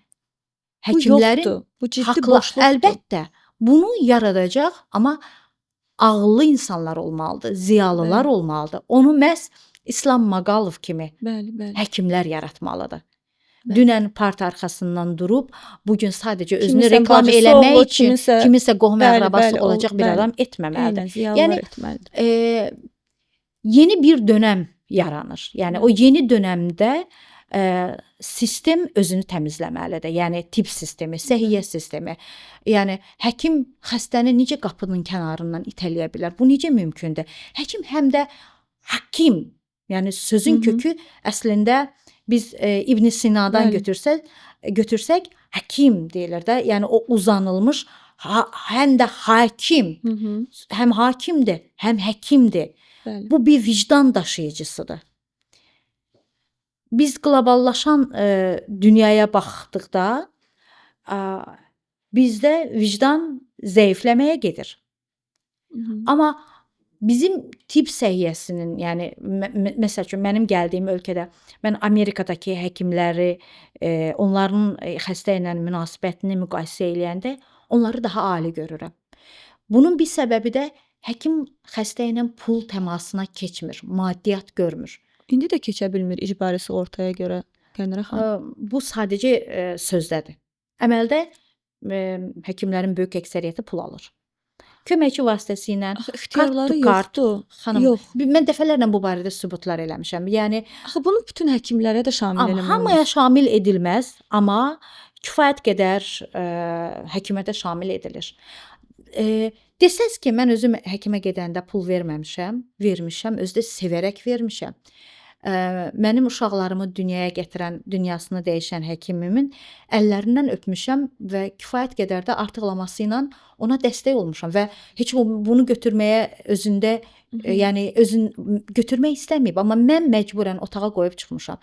Mən düşünürəm ki, həkimin təminatı yüksək olmalıdır. O qədər yüksək olmalıdır ki, bizim verəcəyimiz həkimin bizim verəcəyimiz pula ehtiyacı olmamalıdır. Amma Azərbaycanda bu gün təbibdən vəsaitlər alan, indi mən bilmirəm onlar necə alırlar onu. Yəni onların da qazancı yetərli deyil. Mən bəzi həkimlərin mənə yazdığından görürdüm ki, xəstə qəbuluna görə neçə qəpik yazırlar onlara. Onlar da dayanmadan sürətli maşın kimi qəbul eləyir ki, nəticədə maaş ala bilsin. Bu doğru deyil. Əlbəttə. Mən bilirsiniz nəyi demək istəyirəm? Biz sanki mənim yoldaşım da həkimdir, Mansur Xəlilov və bizim ətrafımızda yetəri qədər həm vicdanlı, həm savadlı həkimlər var. Əlbəttə var. Onların fəaliyyəti də var. Mən demək istədiyim odur ki, biz məncə günah nə həkimdədir, nə Qənirə xanımdadır. Günah məncə verilən məlumatı, informasiyanı emal edə bilməyən cəmiyyətdədir. Biz hələ də emosional mərhələdə qalmışıq ki, biz nifrət edəcəyiksə məsuliyyətsiz bir həkimə, biz bunu bütün həkimlərə şamil edirik. Yox, mən düşünmürəm insanlarımız həkimə nifrət edir. Amma çoxunda var. Siz elə görürsüz. Sizcə biz emosional mərhələdə deyilik, hələ informasiyanı emal edə bilmirik. Bəlkə içəridən siz bunu belə görürsüz, amma mən kənardan o nifrəti görmürəm. Məsəl üçün insanlar təşəkkür də yazırlar. Mən bəzən olur ki, mənə yazırlar ki, bax mənim həkimim budur. Bunu təşəkkür eləmək istəyirəm. Soruşuram necə elədi? Yəni öz hekayəsini danışır. Həkimin şəfqətini danışır. Məsəl üçün mən götürüb onun məktubunu paylaşıram. Deyirlər ki, o həkim reklamını başladı. Bax bunu da eləyən həkimlər düşünür bunu. Amma elə deyil, mən sadəcə adam öz hekayəsini danışır ki, bax mən belə çətin vəziyyətdə idim. O mənə belə mərhəmət göstərdi, belə şəfqət göstərdi. Mən onun şəfqətini, onun məhəbbətini paylaşıram ki, bax belə bir məhəbbət verir insana. İnanın, bilirsiniz, tibb ali bir öyrənmək, öyrətmək elmi olsa da Allah deyil. Yəni sonda yaşamı bəlirləyən, yaşam haqqını tanıyan Allahın iradəsidir. Allah bizə verir ki, sən yaşayacaqsan və yaşamayacaqsan. Bəzən olur ki, insan girir, məsəl üçün dünən eşitdim ki, bir həkim, indi olmayıb, bir neçə il bundan əvvəl olub, böyrək əməliyyatına girəndə anafilaktik şokdan dünyasını dəyişir. Halbuki o bu əməliyyata çoxlu, yəni əvvəllər də olub, 65 yaşında girib qəflətən belə bir hekayə yaşanıb onda. Özü də həkimdir, kifayət qədər tanınmış cərrah idi. Soruşuram, necə? Deyir ki, qəflətən oldu. Bax, bu artıq qəza-və qədərdir. Yəni, insan girir, əməliyyat olunur, ölüm də ola bilir. Nə qədər həkim uğurlu əməliyyat etsə də belə, ölüm ola bilir. Bəli. Amma həkimin oradakı xəstəyə şəfqəti, o mərhəməti xəstənin dərdinə əlac olur, bir dərman olur. Amma həkim orada xəstəni itələyəndə, insan həm xəstəsini itirmiş olur, həm cibinin pulunu itirmiş olur, həm də həkimə, tibbə, təbabətə inamını itirmiş olur. Haqlısınız. Amma məsələn belə bir nüans var, Qənirə xanım. Bizim də həkimlərimizdə bəzi çatışmazlıqlar var. Həkimlərimizdə deməyim. Hamıda Yəni yoxdur. yəni necə bir Məsələn, siz Amerika kimi inkişaf etmiş bir ölkədə yaşayırsınız. Mənə maraqlıdır ki, məsələn, mənə görə mən vətəndaş kimi deyirəm və bunu araşdırmışam. Mənə görə bəli, diplomsuz həkimlər, sertifikatsız həkimlər problemdir. Cəmiyyətin problemidir. Amma məsələn, bir lorun burun əməliyyatı etməyində mən xüsusi bir qüsur görmürəm. Axı bu həm gözəllik üçün deyil, həm də nəfəs almaq üçündür. Amma Və ümumi cərrahın deyirsiz. abdominoplastika etməyi. Razıyam. Yəni ki, mən düzdür, yəni mənim buna rəy verməyim doğru deyil, amma məntiqlə biz yəni düşünürük də. Bəli. Amma ölkədə bütün lorların maliyyə gələn tərəfə axın etdiyi üçün lor ixtisası sıradan çıxıb. Bizim artıq nəfəs alma problemlərini həll edəcək ixtisaslı həkimlərimiz yoxa çıxmağa başlayıblar. Çünki hamı pul qazanmaq istəyir. Yəni elə etməlidirlər ki, o lor ixtisasında qalan həkimin maaşı yüksək olmalıdır ki, o gedib özünə əlavə stres götürüb cərrahi əməliyyatlara girməməlidir ki, mən ancaq burun estetikası etməyim. Yəni o həm də loru davam etdirməlidir. Bu cəmiyyətin gələcəyi üçün təhlükəlidir. Aynur xanım, mən başda belə sual verdiniz, nədən bunu araşdırdınız? Mənim övladlarım bu cəmiyyətdə heç bir tibbi xidmət almırlar. Mən özüm zövqdən gəlib burada tibbi xidmət alıram. Çünki mən Amerikada o xidmətlərdə kifayət qədər pul xərcləyəndə ağrıma gəlir. İstəyirəm gəlim burada da xərcləyim. Burada həkimlərə verim. Yəni ki, biri var ki, mən Amerikada insurance ödəyirəm. Insurance bir var aylıq ödəyirsiniz, bir də var copay ödəyirsiniz də. Gedəndə xəstəxananın müəyyən faizini siz içəridə də müxtəlif yəni paketlər var da, içəridə də ödəyirsiniz. Belə bir şeylər var. Orada yenə də ödəyəndə ən azından bir $200 ödəyirsən də, amma Azərbaycanda o $200 eləyir 170, 170, 300 neçə manat, yəni xeyli puldur. Həkimə onun burada Azərbaycanda 150 manatını versəm, ürəklə verirəm ki, hə bax mən Azərbaycanlı həkimə burada pul verdim. Yəni sevinirəm bundan. Təəssüf ki, bu səfər gələndə hər yerdə heç yerdə pul keçməyib. Çox qəribədir. Pulun işləmədiyi bir ölkəyə gəlmişəm. Yəni hara getdimsə, yəni pul qəbul etmədilər. Bu mənim üçün biraz ağır oldu, amma bunu həm də yaddaşımda yazdım ki, pulun mənim üçün işləmədiyi ölkə oldu. Mənə siz bir sualımızı tamamlamadıq. Nə sual vermək istəyirəm ki, məsələn, mənə görə mən də araşdırıram. Mənə görə tibbidə ən böyük problemlər bunlar deyil. Daha böyük problemlər var. Məsələn, tibbi xidmətin marketinqi, reklamı. İnkişaf etmiş ölkədə yaşayırsınız. Tibbi xidmətin reklamı olmalıdırmı? Mən görməmişəm. Amerikada görməmisiniz. Mən görməmişəm, yox. Məsələn, bizdə həm tibbi xidmətin reklamı mənə vətəndaş kimi ağır gəlir, həm də nə ağır gəlir, bunu da bildirmək istəyirəm. Mənə maraqlıdır ki, tibbi marketinqin etikası olmalıdırmı? Məsələn, bizdə əməliyyatxanalardan TikTokda canlı yayımlar edirlər. Uroloq çıxardır, böyrək daşını göstərir ki, böyrəkdən daş çıxartdım. Baxın, o ziyalı ola bilərmi? Yox. Baxın, bunu eləyənlər kimlərdir? TikTok üzərində, mən TikTokda yoxam. Amma yəni Instagramdan gördüklərim. Bəli. Bunu edənlər necə özlərinə həkim deyə bilərlər? Bəli. Yəni necə ziyalı deyə bilərlər? Bu etik qaydalara uyğundurmu? Əməl etmirsə, Aha. sadə vətəndaşdan biz nə gözləyək? 8-ci sinifi bitirmiş, 9-cu sinifi bitirmiş, 10-cu sinifi bitirmiş. Sadəcə orta məktəb attestatı ilə həyatını davam etmiş insanlardan nə gözləyək? Yəni bu həkimin bu etik qaydalara sığmır dostlar. Bu düzgün deyil həkimin əməliyyatxanadan böyrək daşını göstərməsi və yaxud da oradakı proseslər, qılınçlaşan həkimlər, rəqs edən həkimlər. 37 saatlıq cərrahi əməliyyatdan mütləq danışmaq istəyirəm.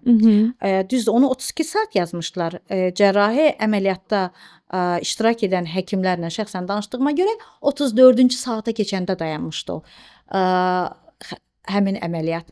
Baxın, bunu bir şoya çevirdilər. Sizin yoldaşınız da həkimdir. 32 saat bir xəstə narkoz altında qalarsa, o dönüb sağlam insan ola bilərmi? Bu məlumat məndə yoxdur. Yəni bunun yoxunu bilmirəm. Amma siz PubMed-ə girib bu barədə kiçik bir search verib araşdıra bilərsiniz. Dünyanın heç bir yerində yoxdur. Yəni həkim yalanı şou kimi bu xalqa sırıdı. Bu xalq da maarifsizdir, tibbin bu tərəfini bilmir və fikirləşdi ki, bir həkim əməliyyatı bu qədər uzadıbsa, deməli bu keyfiyyətin göstəricisidir. Əslində bu keyfiyyətsizliyin göstəricisi idi. Və təəssüf ki, bu ölkədə, yəni görüşdüyüm, danışdığım, mənlə telefonla, WhatsApp üzərindən, həyatda görüşüb danışdığım bütün həkimlər dedilər ki, bu biabırçılıq idi. Bu Azərbaycan səhiyyəsinə ən böyük təhqir idi, amma biri də səsini çıxartmadı. Yəni Peşəkar həkimlərdən söhbət bəli, gedir. peşəkar həkimlərdən. Çünki Çünki yuxarı bax, aşağı yox, satma. onu edən onun tanışıdır, dostudur, həkimdir. Yuxarı bax, Axı aşağı səhvimiz də burdadır. Əgər biz, məsəl üçün, mənə sonra deyirlər ki, siz tənqid etdiyiniz həkimlərlə görüşürsüz. Məyər mən tənqid etmişəm ki, onlar mənim düşmənim olsun? Mən düşmən olmaq üçün tənqid etməmişəm. Mən sadəcə göstərmişəm ki, insanlarımız ayılsın, öz səhvlərinə bir çəki düzən versinlər. Olmaz belə. Anlıyorum. Və eyni zamanda mən yenə də yəni durub belə hər kəsin Instagram hesabını izləmək üçün vaxtım, zamanım yoxdur. Amma Bakıda olduğuma görə hər halda bu da kompüterin, yəni IT texnologiyasının üstünlükləridir. Bakıda, Amerikada olanda mənə çox Amerika mühitini verir, kontenti, tərkib hissəsini verir. Amma burada Azərbaycan həkimlərini elə bilərəkdən Instagram mənə göndərir ki, bax, həkim Türkiyədə uzmanlıq bitirmiş bir beyin cərrahı xəstəni narkoz altında şillələyir, deyir ki, bax görsən narkozda belədir, belədir. Sonra onu yeriyəndə göstərir. Nə qədər etikdir, nə qədər deyil, bəli. ədəbsiz, nə qədər tərbiyəsiz bir davranış və bunu sosial media üzərindən yayıb insanlarımıza göstərirlər. Okey, deyəcək ki, o insanın razılığı ilə bunu eləyirəm. Axı insan çox şeyə razılıq verə bilər. Sən onun razılıq verdiyi hər şey edəcəksən. İstəmirəm mən xəstə vəziyyətində əməliyyatxanada kimsə görsün. Mən yayımdan sonra sizə göstərərəm. Yəni görün, buna bizim cəmiyyətimiz, yəni mən onu göstərməliyəmmi? Hər dəfə göstərmək istəmirəm də, özüm də yoruluram. Amma bunu həkimlər özləri görməlidir ki, bu doğru deyil, etik deyil. Və mənim ən çox üzüldüyüm peşəkar həkimlərin susmağı, səs çıxartmamağıdır. Çünki onlar ziyalı deyillər. Amma ziyalılar da var arasında ki, deyirlər ki, biz bunları artıq yemişik, həzm eləmişik, biz artıq başqa düşüncədəyik. Yox, bu təslim olmaqdır. Onda peşəkar həkimlər səs çıxartmalıdır ki, digərləri utansın. Əlbəttə təslim olmalı deyirlər. Yəni mənim üçün yox, öz gələcək nəvələri üçün, nəsilləri üçün, balaları üçün. Məsələn, hansısa uroloq əməliyyatxanada böyrək daşından o daşı çıxardıb göstərəndə digər uroloqlar tənqid eləməlidir. Bəli, uroloqların təşkilatı olmalıdır. Hər hansı, bilmirəm ona burada necə deyirlər. Bəli, uroloji birliklər var. Birliklər olmalıdır. O birliklər buna birinci reaksiya, birlik daxilində həmin həkimi birlikdən çıxartmalıdırlar. Həkimə tənqid eləməlidirlər.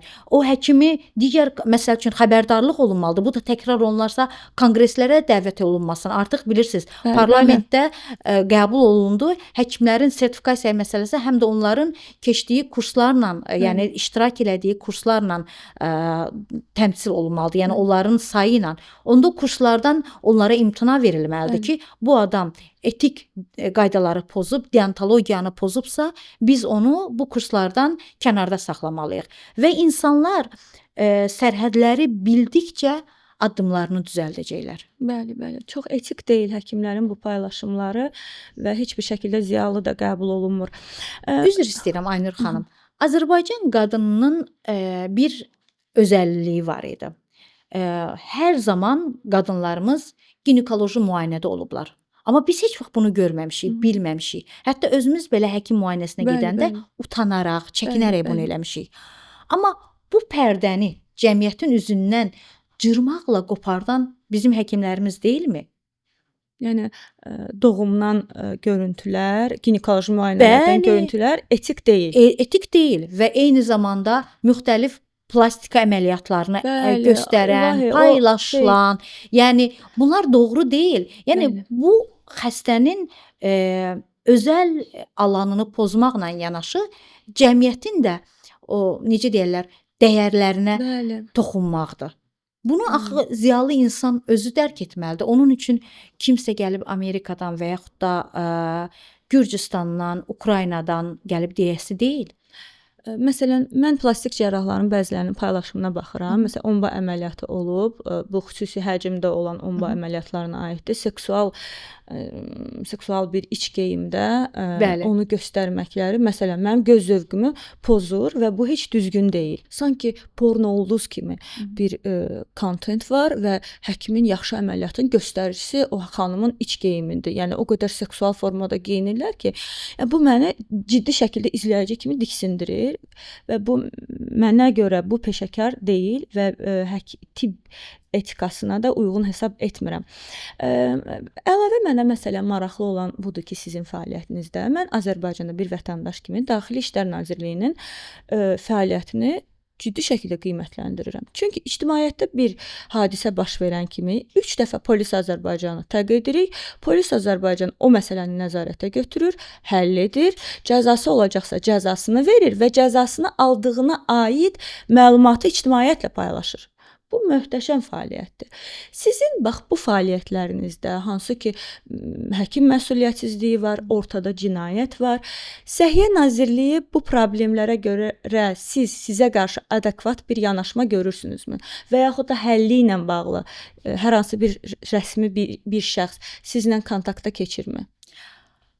Öncə demək istəyirəm ki, Aynur xanım, mənim həkimlərlə bağlı araşdırmam qəzəb deyildi. Cəmiyyətimə qayğı idi.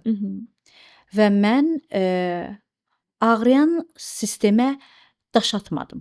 Sadəcə ağrıyan sistemin ağrısını göstərib onu sarımağın yollarını göstərdim. Çünki daş atsaydım başqa cür, yəni davam etməli idim. Amma mən göstərdim ki, bu qüsur varsa bunu aradan qaldırmaq lazımdır. Yerindən qalxan bu gün əgər cərrahi əməliyyatı əlində bayraq tutub, yəni mən cərraham deyib istənilən cərrahi əməliyyatı eləyə bilərəm deyirsə, bu artıq böyük bir təhlükədən xəbər verir və əminəm ki, mən neçə qadını ölümdən xilas etdim.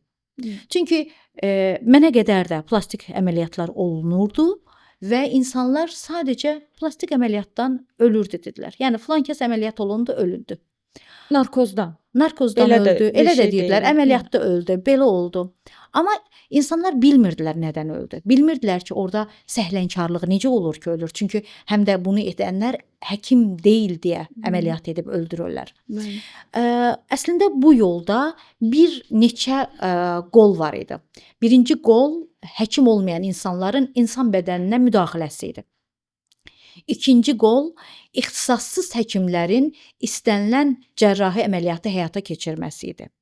Üçüncü, ən təhlükəli qol isə mənə görə ziyalı bildiyimiz həkimlərin həkim olmayan insanları öyrətməsi idi. Və xatırlayırsınız, mən paylaşmışdım. Səma Qasımova, Ülviyə İlyasova, bir dənə də Mətanət. Bunlar üçü də.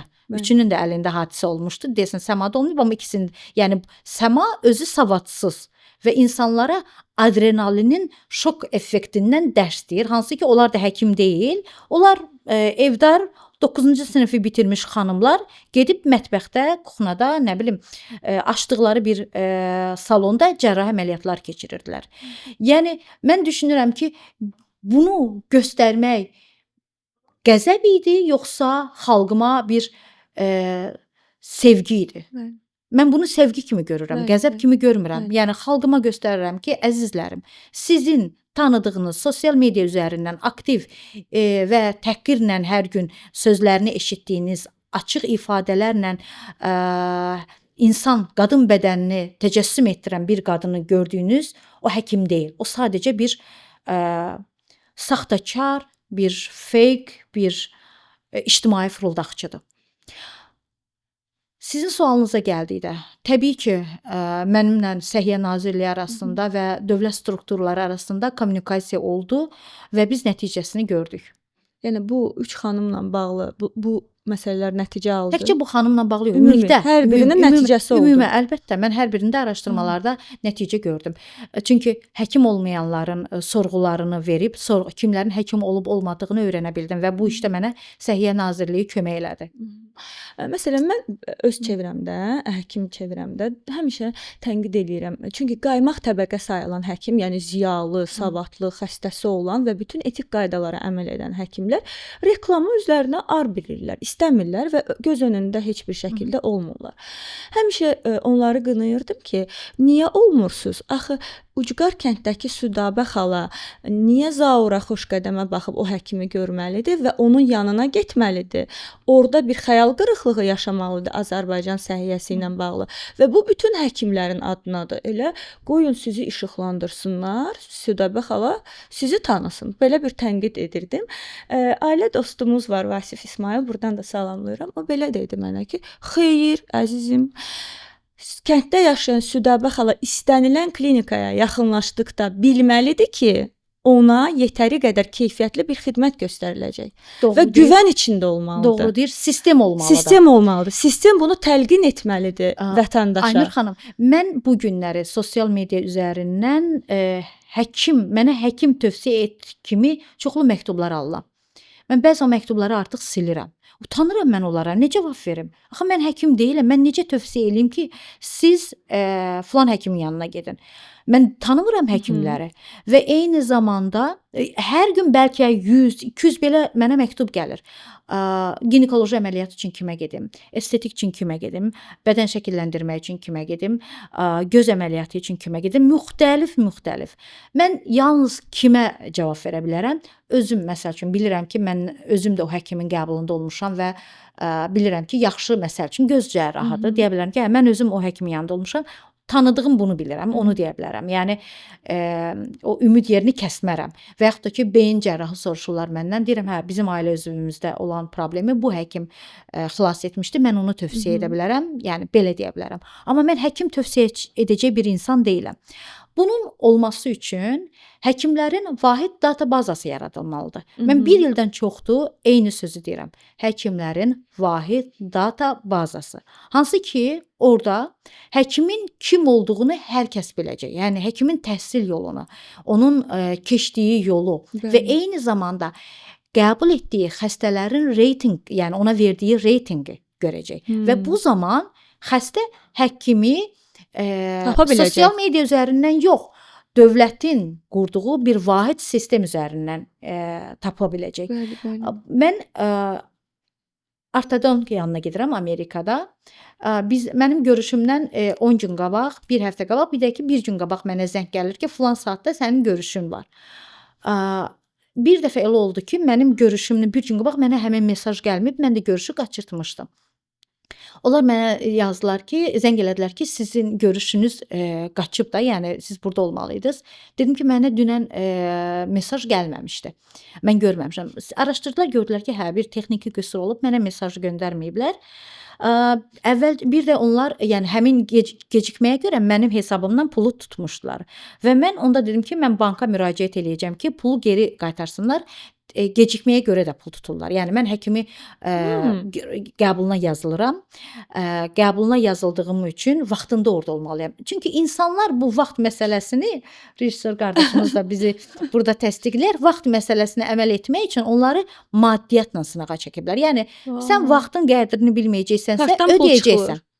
Yəni, əla. Və buna görə məndən $50 çəkmişdilər və mən o $50 onlarla necə deyirlər, haqq hesabını apardım. Onda mən onlara dedim ki, mən bu barədə reyting girib Google-da yazacağam olduğu kimi. İnanırsınız, onlar həkimə qədər mənə çıxdı ki, nə istəyirsiniz, gəlin, biz onu bu səhvimizi başa düşdük, biz o bankla özümüz danışacaq, o reyting onu həll eləyəcəyik, amma siz orada girib o kommenti yazmayın. Baxın, bir komment Amerikan həkimini narahat edir və istəyir ki, xəstəsi ondan razı olsun. Əslində həkimin səhvi deyil ki, həkimin aparatının səhvidir. O həkimin bir komandası var da, komandanın səhvidir. Mən sadəcə gördüm ki, onlar mənim $50 boş yerə charge eləyiblər və mən dedim ki, mənim ya bankından sizin işlədiyiniz bankdır. Onlara deyəcəksiniz, bank hesabımı geri qaytaracaq və yaxud da ki, mən girib bu barədə kommentdə yazacağam açıq və onlar bundan narahat oldular. Belə bir vahid sistem gəlməsə, Azərbaycan həkimini savadlı həkimi savadsızdan fərqləndirəcək vəziyyət görməyəcəyik. Sizcə biz ədalətli rəy yazan millətik? Hamımız çox ədalətliyik. Məsəl üçün həkim gözünün üstünə qaşım var dedi, girir yanlış rəy. Bu ehtimalları necə hesablayacağıq? Bu zaman hüquq sistemi qüvvəyə gəlir. Yəni kimsə girib orada həkimə böhtan yaza bilməz. Bu necə analiz edəcəyik Açıq sizcə? öz hesabı ilə yazılmalıdır. Mən hansısa bir kod altında girib orada şərh yaza bilmərəm. Mən həkimin pasiyenti qənirəyəmsə, elə qənirə adı ilə də girib komment yazacağam. Əlbəttə. Yəni insanlar yazdığı cümlənin məsuliyyətini anlayırlar. Dediyi sözün məsuliyyətini anlayırlar. Orada artıq cəmiyyətdə mən şərriyim texnologiyası, yəni işləmir. O metodologiya yoxdur, insanların beynində yoxdur. Yəni həkimin reklamı düzgün deyil, ümumi bir sistem olmalıdır və vətəndaş o sistemə güvənərək istənilən klinikaya yaxınlaşmalıdır. Baxın, Azərbaycanda mənim çox yaxın bir ailə üzvümün beyninə qan sızmışdı və biz uzun müddət koma vəziyyətində xəstəxanada o xəstə yatmışdı. 40 gündən sonra xəstəxanada xəstə sağaldı, qansızma sağaldı. Elə 2 dəfə biz ondan qansızma ilə bağlı xəstəxanaya düşmüşdük. Elə ikincidə də eyni oldu. Yəni xəstəni sağaldırlar, deyirlər, dur get, yaxşısan daha. Amma xəstəyə bir protokol, bir kağız verilmir ki, bax sənin bu halın dəyişə bilər, səndə bu ola bilər, bu ola bilər və sonda indi bizə Amerikada verilənlər mən də bunları görürəm. Axırda yazır ki, əgər sənin hər hansı bir vəziyyətin pisləşirsə, həmən emergensiyə get. Emergency çağır. Yəni hər şeyin altında ən əsas qırmızı notla buraxır ki, özündə narahatlıq hiss etdinsə, təcili tibbi yardım çağır və yaxud da təcili tibbi yardıma get. Amma Azərbaycanda təcili tibbi yardım xidmətinin fəaliyyətini insanlar necə görür? Sadəcə çağırım evdə bir sistem qoşdurum. Dimidrol, analgin dimidrol vurdurum. Belə deyil axı. Yəni bizim bir qızımız da dünyasını dəyişəndən sonra bəlli oldu ki, 3 dəfə insanın üzərinə təcili tibbi yardım gəlib və təcili tibbi yardım nədən onu məcbur edib xəstəxanaya aparmayıb. Yəni orada təcili tibbi yardımın xüsusi bir icazəsi olmalıdır ki, o qərar verməlidir. Onun verdiyi qərarı vətəndaş poza bilməz. O orada qərar verir ki, bəli, sən artıq xəstəxana şəraitinə getməlisən. Bəli. Məsələn, mən 2 əlavə boşluq da görürəm. Bu mənim araşdırmalarım, həkimlərlə söhbətim zamanı yəni aydın olub mənə ki, məsələn, tibbi xidmət göstərməyə, əgər lisenziyası olmayan məkanların tibbi xidmət göstərməyi, məsələn, botoks kimi tibbi xidmət göstərməyi var və Səhiyyə Nazirliyi oranın lisenziyası yoxdur deyə ora müdaxilə edə bilmir. Və şikayət də yoxdur deyə polislər də ora, yəni şikayət yoxdursa, ixtiyarı yoxdur müdaxilə eləsin.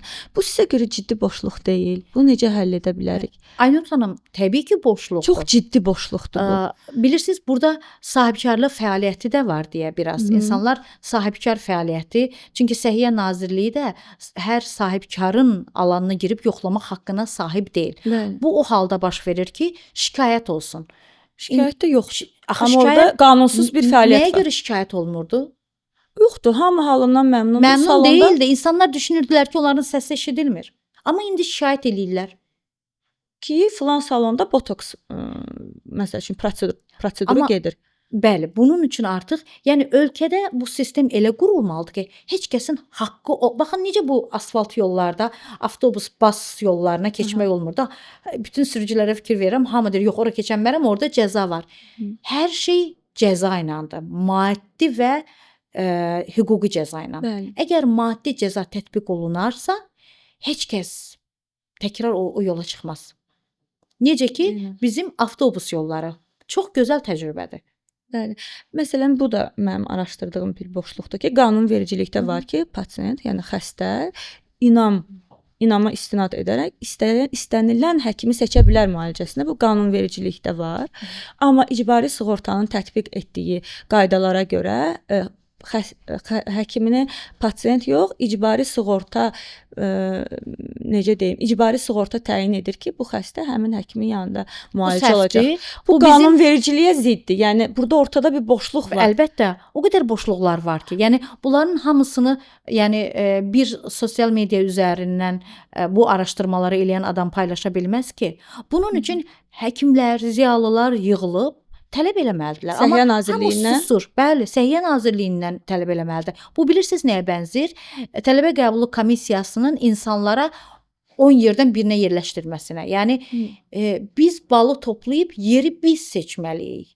Amma onlar bizi məcbur eləyirlər ki, siz bu yerlərdən birini seçməlisiniz. İcbari sığortanın tələbi budur. Yəni orada da bu yanlışdır. Bu insanın təməl haqqının pozulmasıdır. Ortada bir boşluq var, çoxdur. Amma bunlar necəsə həll olunmur. Eyni zamanda boşluq nə var? 2011-ci ilə qədər rezidentura dönəmindən əvvəl təhsilini tamamlamış həkimlərin haqqları pozulub. O haqqlar yerinə qayıtmır. Və hansı ki o insanlar interna dönəmində məzun olub, ixtisaslaşmış həkimlərdirlər və təkmilləşdirmədən keçib ixtisas dəyişmə eləyə biliblər. Təkcə burada plastik cərrahiyə aid deyil. Məsəl üçün bir neçə gün bundan əvvəl bir həkim öz hekayəsini mənə danışdı. Universiteti bitirəndən o kardiologiya ilə məşğul olub və kardioloq kimi ixtisaslaşıb. Səhiyyə Nazirliyi indi onu məcbur edib ki, get terapevt sertifikatını al. Adam amma kardioloji müayinələr, müalicələr edir, lakin o terapevt kimi sertifikat aldı. Bəli. Yəni bunları tənzimləyəcək Səhiyyə Nazirliyi olmalıdır. Bizlər yox. Səhiyyə Nazirliyi əslində təbibi Səhiyyə Nazirliyindən həm də ona görə ayırdılar ki, onlar bir beyin mərkəzi kimi bunları necə deyirlər, sistemləşdirsinlər. Amma təəssüf ki, hələ ki bu baş verməyib. Bəlkə də çox ağırdır, bilmirəm. Amma mən fikirləşirəm ki, bunu uzağı 1 ilə həll etmək olar. Və mən üzən başqa bir nüans da var ki, savadlı, gənc həkimlər universiteti bitirəndən sonra gələcəyini Azərbaycanda həkim kimi görmür və xarici ölkələrə yaşamağa üst tuturlar. Almaniyaya gedirlər. Bəli. Amma Almaniyada da səhiyyə, yəni o qədər də uğurlu deyil. Almaniyadakı həkimlərimizin hamısı xoşbəxt deyil. Mən çoxları ilə təmasdayam və oradakı onlar da hər halda istədirlər. Birincisi Alman soyuqluğu öz işini deyir. Və ikincisi orada konkret fiks maaşlardır. O maaşları aşa bilmirlər. Amma Alman sistemində sistemin özü gözəldir. Sistem yaxşı işləyir. Yəni o gün desən həkimlərdən biri danışdı bu barədə. Nicat Səttarov dedi. Dedi Almaniyanın bir kəndinə də getsən eyni protokoldur. Mərkəzi xəstəxanasına da getsən, eyni protokoldur. Bəli, Vasif doktorun dediyi kimi. Yəni protokollar eynidir. Amma burada necədir? Aynur xanım, siz həkimsiniz. Sizin yanınıza gəlir mənim xəstəm. Həmən deyirsiniz ki, o bunu səhv eləyib. Obursu, mənim yanıma gəlir, mən Əhmədin xəstəsini müalicəsini pis deyirəm. Əhməd doğru müalicə eləməyib, o sizi aldadıb. Yəni xəstəyə yanlış informasiyanı birinci elə digər həkimlər verir. Məsəl üçün bir əməliyyatın xərci bir həkim, yəni ultra bir qiymət deyir ki, mən 20.000 eləyirəm, digər həkim 6.000 eləyir, yəni bu cərrahi əməliyyatı. Xəstə fikirləşir ki, həkim özünü xəstəyə təqdim edir ki, yəni bu xəstələrlə danışdığım üçün deyirəm. Səncə o yaxşı eləsəydi 6.000 eləyərdi o əməliyyatı? Mən 20.000 eləyirəm. Bu beyin cərrahiyyəsindən gedir söhbət. Yəni insanların kifayət qədər ağır bildiyi bir mövzu, yəni çox ağır bir sahə, tibbin ən elit, ən kübar, ən ağır, ən elmli sahəsi. Və bunu işlədən həkim həm həkim yoldaşlarının üzərindən, həm əhali üzərindən bir marketinq qurub, manipulyativ. Bəli, şəxsi marketinqini. Bəli. Burada biz hansı həkim ziyalılığından danışa bilərik? Eynən. Siz bu həkimlərə, yəni bizim Azərbaycan həkimi yetişənə qədər biz uzaq getməyək, Banunun elə Bakı günlərini oxusaq, o dönəmə aid kitabları, elə Əli və Ninonu oxusaq, bu cəmiyyətin həkimliyini kimlər edirdi? Yəhudilər, ruslar, o insanlar edib o dönəmdə. hər zaman kitablarda Azərbaycan xalqının həkimlərə necə şəfqətlə yanaşdığını yazırlar. Hörmətlə. Hörmətlə. Biz öz oğullarımızı, öz qızlarımızı oxumağa göndərdik. İlk dəfə Rəsulzadə dövründə 100 tələbə getdi və o 100 tələbədən qol-budaq atan və bu gün qanadlanan, bugünkü inkişaf etmiş Azərbaycanın sağlam gənclik həkimləri, yəni gənc həkimləri, onlar yetişib gəliblər. Onlar xalqa daha çox mərhəmət, bu xalqı daha çox maarifləndirməli deyillərmi həm də?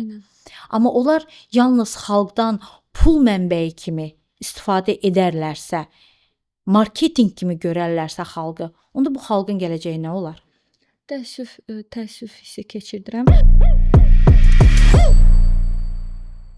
Sizin bayaq dediyiniz mövzu da var. Mənim də belə bir tanıdığım gedib, ixtisas dəyişmə edib, sertifikasiya alıb, sertifikatını alıb və 5 ildir ki, bu fəaliyyətini davam etdirir. Əməliyyatlar edib, 5000-ə yaxın xəstə baxıb, çox da peşəkar şəkildə fəaliyyət göstərib. İndi qayda çıxıb ki, Səhiyyə Nazirliyində yox. Sən bunu biz o vaxt verəndə bunu sənə qanunsuz veriblər. Necə olub bu? Hə, bunu sənə qanunsuz veriblər. Bu da həkimə olan haqsızlıqdır deyə düşünürəm. Bunu sənə qanunsuz veriblər. Həkim belə qalır ki, axı burada Səhiyyə Nazirliyinin imzası var. Mən indi kim məsuliyyət daşımalıdır? Mən terapevt olmalıyam. Həkim məhkəməyə başvurmalıdır. Bizim həkimlərimiz də hüquqlarını Səhiyyə bilmir. Nazirliyinə qarşı. Bəli, Səhiyyə Nazirliyini. Sizcə Azərbaycanda bu mümkündür ki, hansısa həkim Səhiyyə Nazirliyini qarşısına alsın? Bəli, mümkündür. Niyə də mümkün deyil? Mümkündür. O Bunun həkimlər dayısı, bunun adamı, bunun yox, inanın. Sizcə indi artıq belə deyil. Mən elə düşünmürəm. Bir sıravi həkim Səhiyyə Nazirliyini qarşısına ala bilərmi? İnandırıcıdırmı bu? Bacarar, edər. Güclü vəkillə, ağıllı vəkillə və bu işıqlandıraraq və bir nəfər yox. Axı görün onların sayı nə qədərdir? Çoxlu. Düşünün, yüzlərlə həkim başqa ixtisasdan sertifikat alıb. O həkimlər hamısı məhkəməyə müraciət olsa, dövlət bu barədə düşünəcək ya yox? Məhkəmə hüquq sistemi düşünəcək və ya yox? Ali məhkəmə bu barədə düşünəcək ya yox? Bir iclas çağıracaqlar. Bu bir nəfər olsa, 2 nəfər olsa, 3 nəfər olsa, bəli, burada bir yanlışlıqdan söhbət gedir. Əgər bu kütləvidirsə, biz bundan bir çıxış yolu, bir mexanizm tapmalıyıq. Bunu da etmək üçün həkimlər özlərində cəsarət tapıb məhkəməyə getməlidirlər. Amma həkimlər məhkəməyə getmirlər. Çünki bəziləri o sənədi elə saxta yollarla alıb. Bəziləri elə bilib ki, saxtakarlığa gedib. Haqqını doğru bilən həkim, sənədini doğru yolla alan həkim məhkəməyə müraciət edir. Almayan etmiş. Etməlisiniz, dostlar. Mənə maraqlıdır sizin ana kimliyinizdə. Çünki qürbət eldə, çünki mən bir dəfə sizin qəribçiliklə bağlı postunuzu oxumuşdum və ağlamışdım. O hiss mənə necə keçmişdi? Çünki bizə burdan görünəndə Amerikanı çox belə romantik formada insanlar danışır Amerikadan. Amma mənə maraqlıdır ki, qürbətdə, qəribçilikdə Azərbaycanlı qalmaq çətindir. Azərbaycanlı ana olmaq daha çətindir. Siz uşaqlarınızın dünyəvi kimliyini inkişaf etdirəndə milli kimliyini necə qoruyursunuz? Kimlik çox vacib bir məqamdır. Çünki bizim var oluşumuzu göstərən milli kimliyimizdir. Biz onu çamadana yığıb buradan ora apardıq. Yəni bir çamadana sığdırdıq, apardıq və orada lazım gəldikcə çamadandan çıxarırıq, göstəririk, deyirik ki, bax, bu bizim milli kimliyimizdir. Amerika yolçuluğu asan deyildi. Yəni, mən bu yola çıxanda ağrını, acını hesablamışdım. Bir də o zaman ətəklərimdən yapışan uşaqları bilirdim. Məni sevən uşaqlar var idi. İndi artıq Amerikada Amerikalıları sevən 2 gənc oğlan var. Yəni, artıq analarını yox, qızları sevirlər həm də. Bu yəni bunlar sizə təsir eləyir yenə də. Yox, təsir eləmir qətiyyən, amma bu bir başqa məqamdır. Yəni mən onu demək istəyirəm ki, mən gedəndə körpə uşaqlarla getmişdim. Amma mən hər şeyi hesablamışdım. Hesablamamışdım ki, onlar böyüyüb dəyişəcəklər. Yəni cəmiyyət də onları dəyişəcək və bir də mən hesablamamışdım ki, mən 100 il fərqlə bir cəmiyyətə gedirəm. Deyirdim yəni 50 il, bir 30 illik cəmiyyət fərqimiz olar. Amma bəzi məqamları görəndə görürəm ki, yox, onlar bizdən 100 il öndədirlər. Koreyaya gedənlər deyirlər, bəlkə də daha çox öndədirlər. Yəni ora gedib gələnlər deyirlər ki, oradakı həyat daha fərqlidir. Milli kimliyimizi biz qurduğumuz süfrədə, bişirdiyimiz yeməkdə, uşaqlara göstərdiyimiz kinolarda, oxuduğumuz kitablarda daşıyırıq. Yəni burdan Amerikaya inteqrasiya etmiş bir ana təkcə ana deyil. Ana dünyanın hər yerində əvəz olunmazdır. Ana dünyanın hər yerində cəfakeşdir. Azərbaycan anası ilə Amerikan anasının heç bir fərqi yoxdur. Amma biz burdan emiqrasiya eləmiş analar həm də bir mədəniyyəti aparırıq. Yəni bu mədəniyyəti bir hard disk kimi qorumağa özümüzdə bir güc tapırıq, məsuliyyət daşıyırıq və bunu bir çip kimi uşaqlarımızın beyninə otuzdurmağa çalışırıq ki, sən bunları eləməlisən. Bunlar bizim milli kimliyimizdir. Bunları dəyişə bilmərik. Məsəl üçün milli kimlik məsələsinə yanaşdıqda mən Hindistanlılara qibtə eləyirəm. Çinlilərə, Yaponlulara heyranam. Yahudilərə heyranam. Yəni bu millətlər öz milli kimliklərini kifayət qədər qoruyurlar. Amma bizim cəmiyyətdən bilirsiniz də Azərbaycandan Amerikaya inteqrasiya edən fərqli illər olub. 90-cı illərdə böyük bir təbəqə gedib. Yəni o təbəqə demək olar ki, Azərbaycan dilini unudub, onlar rus dilində danışırlar öz aralarında da. Sonradan, yəni 2000-ci illərdən gedənlər həm rus, həm Azərbaycan dilini daşıyıblar.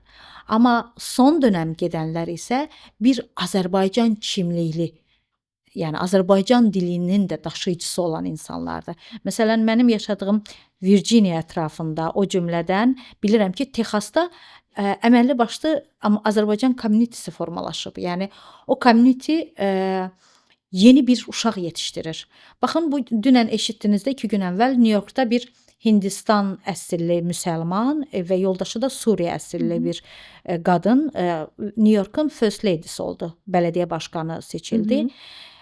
Onlar seçilən kimi Hindistan mahnıları ilə onlara dəstəyə gəldi ailə üzvləri. Artıq neçə nəsildir onlar Amerikadadılar, amma öz milli kimliklərini qoruyurlar. Bəli, çox vacib. Bizim insanlarımız indi başlayıblar. Yəni bu həm də düşünürəm bir dövlətin də siyasi xətti olub. Burdan diaspora vasitəsilə, yoxsa səfirliklər çalışırlar ki, bunu insanlara çox təsir eləyə bilmirlər. Çünki artıq orada Amerikalıdır. Mənim uşağım Amerikalı. Azərbaycan diplomatı mənim uşağıma nəsə deyə bilməz. Bəli. Yəni yaxud da ki, Azərbaycan diasporası. Amma onlar bunun fərqli yollarını tapıblar. Görürsüz, uşaqları dəvət edirlər Azərbaycana. Bir bağ yaradırlar, bir körpü yaradırlar. O körpü ilə o uşaqlar o kimliyi daşıyırlar. Mən inanıram ki, və əslində o uşaqları tanıyıram. Yaxın 10 ilə, 15 ilə Amerika siyasətində Azərbaycanlı övladların səsi gələcək. İnşallah. Və siz eşidəcəksiniz ki, Amerikada bir konqresmen Azərbaycanlı oldu. Bir bələdiyyə başqanı Azərbaycanlı oldu. Bir governor Azərbaycanlı oldu. Bunlar eşidiləcək və mən o uşaqları görürəm. Onlar Azərbaycanda doğulmuş, bəziləri ilə Amerikada doğulmuş, xüsusən Azərbaycanda doğulmuş, buradan milli kimliyi aparıb, orada özünü inkişafla məşğul olan ailələrin uşaqlarıdır və onlar olacaq. Çox vacibdir milli kimliyimizi qorumaq. Bu yaxınlarda Tural Yusifovun bir videosunu Amerikada yaşayan rəfiqəm mənə göndərdi və belə bir rəy yazdı altında. Bu nə bilsin ki, ana doğulması üçün darıxmaq nə deməkdir? Tural orada məzmunda yəqin ki, söhbətgahdan idi. Tural orada niyə Amerikaya gedəsən, ananın doğulması üçün darıxasan deyə bir məzəli bir yanaşması var idi zarafatla. Bu məni də düşündürdü ki, baxın, uzaqda yaşayan biri olaraq bu qədər qürbətdə, qəribçiliyi insan sizin postlarda içində hiss edir. Mən heç qərib olmamışam, amma sizin postlarda bunu daxilən hiss edirəm o ağrıları.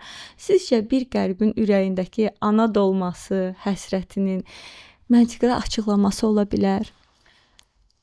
Qəribçilik insanları dəyişir. Onları düşünməyə vadar edir. Və hesab edirəm ki, qərib olmaq əslində insanın həm də bir damla kamilləşməsinə təsir göstərir. Çünki insan içinə çəkilir, Allahına hesabat verir, vicdanına hesabat verir. Amma qərib mühitdə sən nə qədər inkişaf etmiş bir cəmiyyətdə yaşamış olsan da, öz vətəninin, öz millətinin o qədər gözəl tərəflərini görüb onları necə deyirlər, xiffətini çəkirsən ki, dolmaya gəldikdə təbii ki, ana dolmasının, vətən dolmasının dadını heç nə verməz. Nə qədər Amerika cəmiyyəti inkişaf etmiş olsa da, orada hər şey tapılsa da, vətənin şirinliyi elə ananın dolmasındadır. Atanın nəvazişindədir, nənənin vurduğu xalçanın naxışındadır. Küçədəki uşaqların 5 daş, 7 daş oynamasındadır. O bəzən xlor, xlor deyib qışqıran insandadır. Çox qəribə. Çox sağ olun ki, gəldiniz. Mənim üçün çox dəyərlidir bu veriliş. Siz mənim üçün çox dəyərlisiniz. Çünki sizi hiss edirəm postlarınızdan. Çünki mən də duyğularımı yazaraq yaxşı daha ifadə etdiyim üçün sizin baxdığınız yerdən baxa bilirəm həyata, özümə. Mənim üçün çox dəyərlisiniz. Çox sağ olun ki, Azərbaycanda olan məhdud və dəyərli vaxtınızı bizə ayırdınız. Düşünürəm ki, çox yaxşı oldu söhbətimiz. Çox sağ olun ki, gəldiniz. Mən də sizə təşəkkür eləyirəm. Bilmirəm nə qədər əhatə eləyə bildik sualları ya yox, amma bircə onu bilirəm ki, qəriblik həm də insanlara cümlələri təsvir etməyi öyrətdi mənə. Yəni hər bir məktəb sonunda bitir də, yəni məktəbdən məzun olursan. Mən hesab edirəm ki, mən Azərbaycan məktəbindən məzun oldum. Var olun. Bu arada bizim Glow-dan sizə sponsordan hədiyyəmiz var. Glow Koreya məhsullarını özündə birləşdirən bir markadır. Sizə xüsusi sevgiləri var Nərmin xanımın. Bunu da çatdırmağımı istədi. Çox sağ olun ki, gəldiniz. Baxım məhsullarıdır. Mən onlar açım baxaq onlara. Əlbəttə olar. Baxım məhsullarıdır. Mən özüm də artıq 2 ildir ki, Glow istifadəçisiyəm. Həm dekorativ kosmetika satışı edirlər, həm də baxım məhsulları və sizin dərinizi analiz edərək bütün məhsullar seçilir. Çox sağ olsunlar, payları çox olsun. Mənim özümə maraqlıdır. Nə qədər məhsul qoyublar. Eynən. Nərmin xanım. Çox gözəl. Qəşəngdir. Payınız çox olsun Nərmin xanım, o kameraya deməli. Nərmin xanım çox sağ olun. Sevərək istifadə eləyəcəm. Var olun. Çox sağ olun, var olun. Çox sağ olun Qənirə xanım. Sağ olun. Dostlar, siz isə bizi izləyirsiniz. Fikirlərinizi yazmağı unutmursunuz. Çünki biz sizin fikirlərinizlə istiqamət alıb yola çıxırıq. Növbəti hər şey şünasda görüşənə qədər.